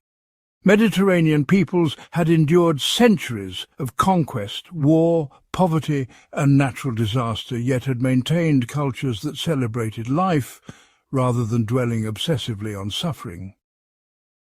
They had developed traditions of hospitality, festival, artistic creation, and communal solidarity that enabled human flourishing despite adverse circumstances. They demonstrated that it was possible to remain realistic about life's difficulties while still finding reasons for joy and celebration. The Mediterranean approach to time also appealed to Camus as an alternative to the frantic pace and future orientation of modern industrial society. Mediterranean cultures tended to emphasize cyclical rather than linear time, seasonal rhythms rather than mechanical schedules, patience rather than urgency. They valued contemplation, leisure, and appreciation of present moments in ways that modern productivity-obsessed cultures often dismissed as laziness or inefficiency. But Camus saw this different relationship to time as potentially healthier and more humane than the endless striving for progress and achievement that characterized Northern European and American societies.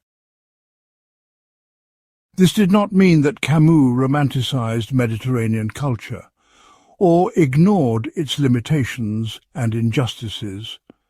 He was well aware of the poverty, social inequality, and political oppression that characterized many Mediterranean societies.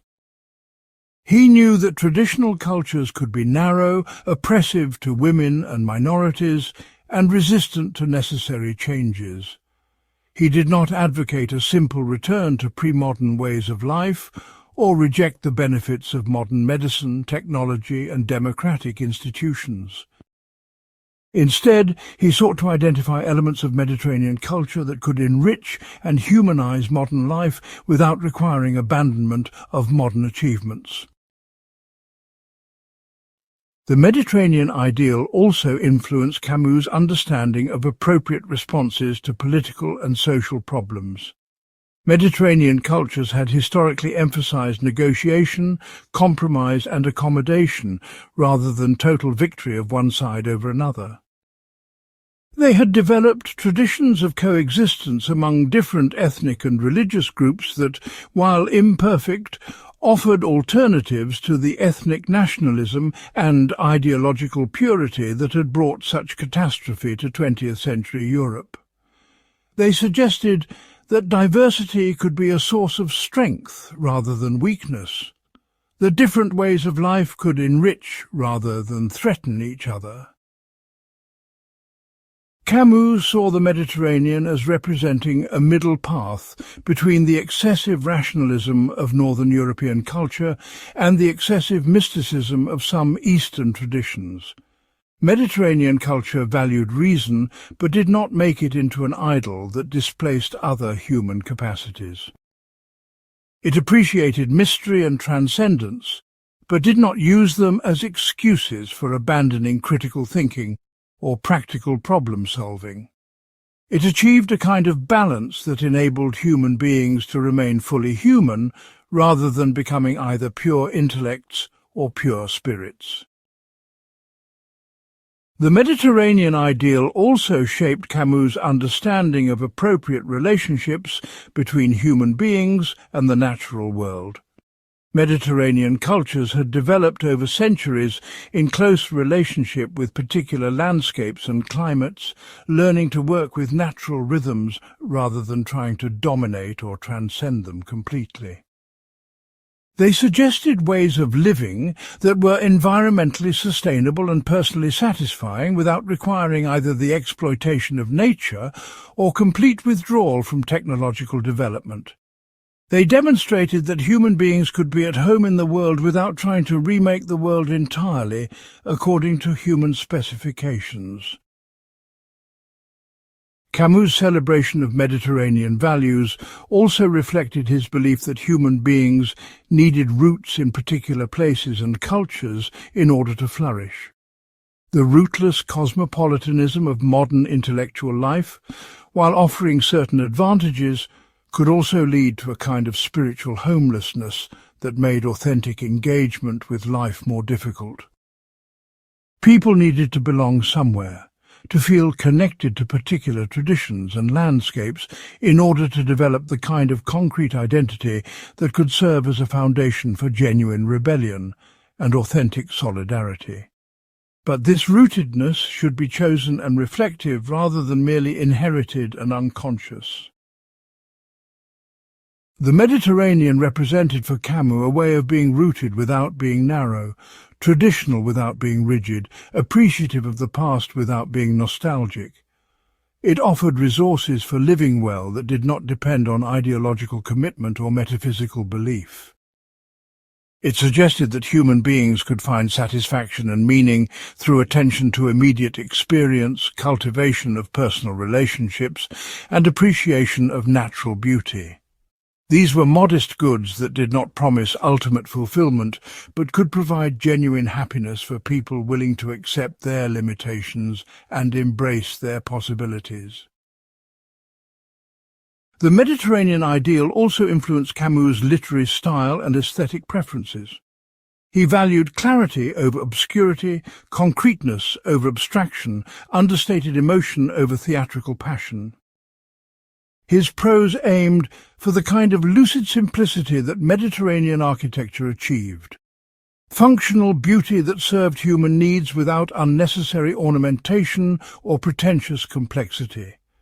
He believed that authentic art, like authentic living, should remain connected to ordinary human experience and accessible to people who had not received specialized training in artistic or philosophical theory. Part 14. The Fall and the Limits of Judgment. In his final completed novel, The Fall, Camus explores themes that mark a significant evolution in his thinking about human nature, moral responsibility, and the possibilities for authentic living. The book takes the form of a confession by Jean-Baptiste Clamence, a former Parisian lawyer who now works as a judge penitent in the bars of Amsterdam. Through Clamence's monologue, Camus examines the ways that even our most noble impulses and moral convictions can become corrupted by pride, self-deception, and the desire for superiority over others.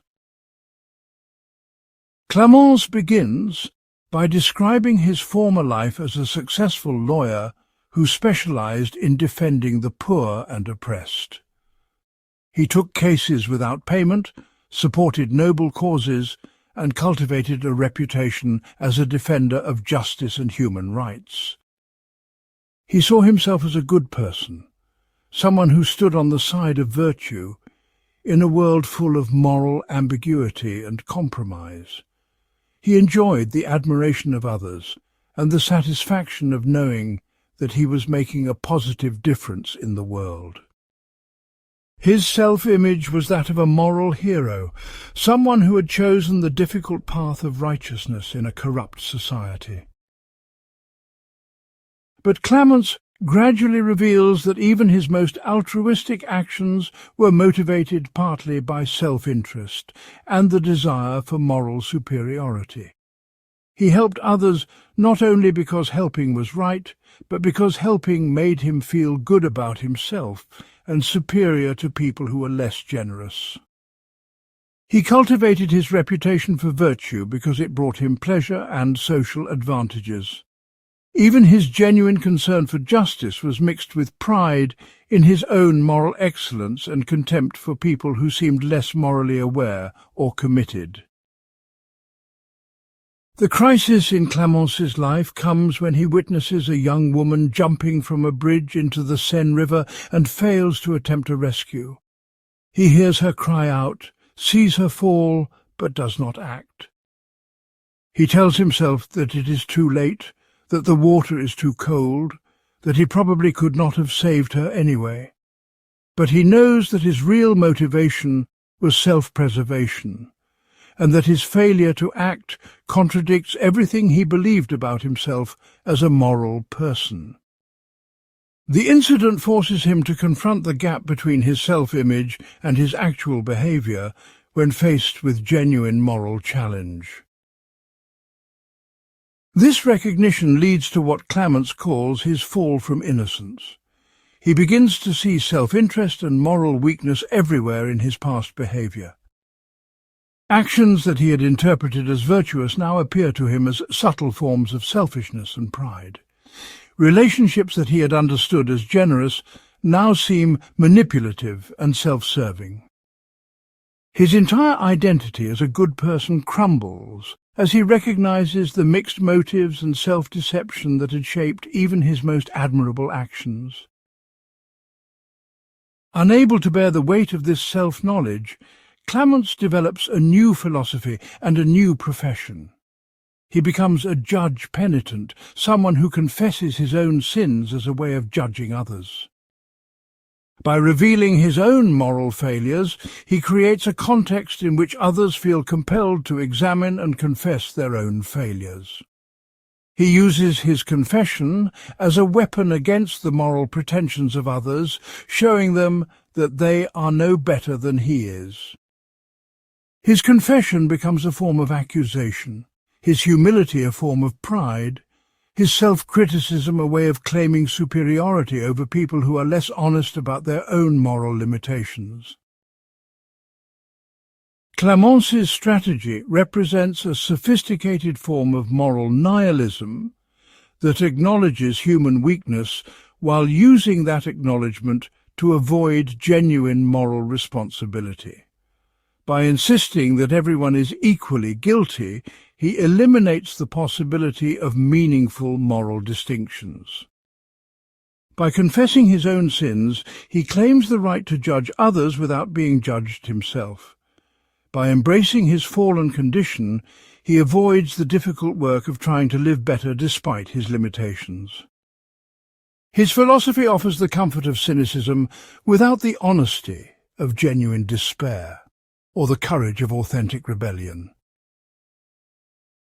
The Fall can be read as Camus' exploration of what happens when the recognition of absurdity leads not to authentic rebellion, but to sophisticated forms of bad faith and moral evasion. Clémence represents the person who has learned enough about human nature to become cynical, but not enough to become compassionate. He has seen through moral pretensions without developing genuine moral insight. He has recognized human limitations without accepting responsibility for working within those limitations. He embodies a kind of false wisdom that uses knowledge of human weakness as an excuse for moral abdication. The novel also explores the dangers of moral pride and the ways that even genuine virtue can become corrupted by self-congratulation. Clémence's original commitment to justice was real, but it was contaminated by his need to see himself as superior to others. His fall occurs not because he was never virtuous, but because his virtue was mixed with pride that made it vulnerable to collapse when tested. The novel suggests that authentic moral action requires not only good intentions, but also honest self-knowledge and willingness to act without the rewards of moral superiority. The setting of Amsterdam, with its concentric canals and fog-shrouded streets, serves as a physical metaphor for the moral confusion and self-deception that Clémence both embodies and analyzes.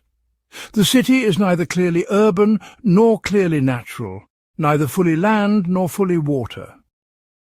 Its circular canals create a sense of being trapped in endless repetition without progress or escape. The fog obscures clear vision, and makes navigation difficult. Everything in Amsterdam seems slightly unreal and morally ambiguous, like the psychological landscape that Clemence inhabits and describes. The Fall represents Camus' most pessimistic exploration of human nature and moral possibility. Unlike his earlier works, which maintained hope that authentic rebellion and genuine solidarity were possible, this novel suggests that even our best efforts to live ethically may be undermined by pride, self-deception, and the inescapable human need for superiority over others.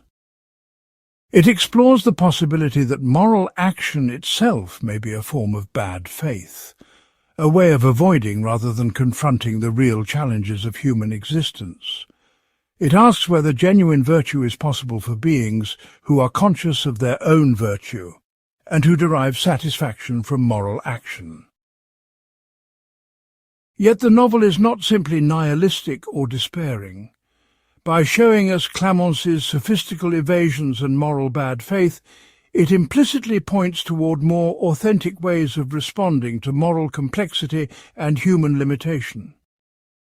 By revealing the dangers of moral pride, it suggests the possibility of moral action that is motivated by love rather than superiority. By exploring the corruptions of judgment, it hints at the possibility of compassion that acts without judging. The Fall serves as a warning about the pitfalls that await anyone who tries to live ethically, but it does not abandon the possibility of authentic moral action. Part 15. Legacy and the Continuing Relevance of Rebellion. Albert Camus died tragically young in 1960, killed in an automobile accident at the age of 46, when he was at the height of his creative powers and international influence. His death deprived the world of a voice that had become increasingly important in addressing the moral and political challenges of the modern era. Yet the ideas he developed during his relatively brief career continue to speak to new generations who face their own versions of the fundamental questions he explored. How to live with dignity in an apparently meaningless universe, how to fight injustice without becoming unjust, how to create human solidarity without sacrificing individual authenticity. The relevance of Camus' philosophy has, if anything, increased in the decades since his death. The ideological certainties that dominated much of 20th century politics have largely collapsed, leaving many people searching for ways to engage with social problems without embracing totalizing worldviews. The environmental crisis has made questions about human relationships with nature more urgent than ever before. Globalization has created new forms of interconnectedness while also generating new forms of rootlessness and alienation. Technology has expanded human possibilities while also creating new forms of surveillance and control. In this context, Camus' philosophy of rebellion within limits, his emphasis on concrete human experience over abstract theory, and his commitment to individual dignity within collective solidarity offer valuable resources for contemporary thinking. Contemporary political movements have repeatedly rediscovered insights that Camus articulated decades earlier. The civil rights movement in the United States embodied his understanding of rebellion as the assertion of universal human dignity rather than narrow group interest. Leaders like Martin Luther King Jr. demonstrated how to fight injustice through means that remained consistent with the values being fought for. The solidarity movements in Eastern Europe during the 1980s showed how ordinary people could resist totalitarian power through the simple refusal to live by lies that Camus had advocated. Environmental movements have embraced his critique of the Promethean dream of total mastery over nature and his call for more modest and sustainable relationships with the natural world. But Camus' philosophy also provides resources for critiquing contemporary movements that have lost sight of the values that motivated them initially. His analysis of how rebellion can transform itself into revolution offers insights into how movements for social justice can become authoritarian and oppressive. His emphasis on the consistency of means and ends provides standards for evaluating whether particular tactics serve or undermine the goals they claim to advance. His warning about the dangers of moral certainty and ideological purity offers guidance for movements that risk becoming fanatical or intolerant. The technological challenges of the 21st century also make Camus' insights particularly relevant. Social media and digital communication have created new possibilities for human connection and solidarity, but they have also enabled new forms of manipulation, surveillance and control. Artificial intelligence and biotechnology promise to solve many human problems, but they also raise fundamental questions about what it means to be human and whether there are limits that human beings should not cross. Climate change and environmental degradation force us to confront the consequences of the modern drive for mastery over nature that Camus criticized. In each case, his philosophy of limits and his emphasis on preserving human dignity within technological change offer valuable perspectives. Camus' literary works continue to find new audiences who recognize their own experiences in his exploration of alienation, authenticity, and the search for meaning in an apparently meaningless world. The Stranger resonates with people who feel like outsiders in their own societies, who struggle with social expectations and conventions that seem arbitrary or false. The Plague speaks to anyone who has lived through crisis situations where normal social structures break down and people must discover what they truly value. The Fall challenges readers to examine their own motivations and moral pretensions with uncomfortable honesty. These works remain powerful not because they offer easy answers or comfortable reassurances, but because they help readers think more clearly about their own situations and choices. The philosophical tradition that Camus helped establish continues to evolve and develop through the work of contemporary thinkers who share his commitment to human dignity, his suspicion of totalizing ideologies, and his emphasis on concrete experience over abstract theory. Feminist philosophers have expanded his insights about rebellion to include challenges to patriarchal authority and gender-based oppression. Post-colonial thinkers have applied his analysis of the corruptions of revolutionary ideology to liberation movements in the developing world. Environmental philosophers have developed his critique of human hubris into comprehensive challenges to anthropocentric thinking and unsustainable economic systems. Yet Camus' philosophy also faces legitimate criticisms that contemporary thinkers must address. His focus on individual rebellion and personal authenticity sometimes seems to undervalue the importance of collective action and social solidarity. His emphasis on Mediterranean values and European culture can appear parochial in an increasingly multicultural and globalized world.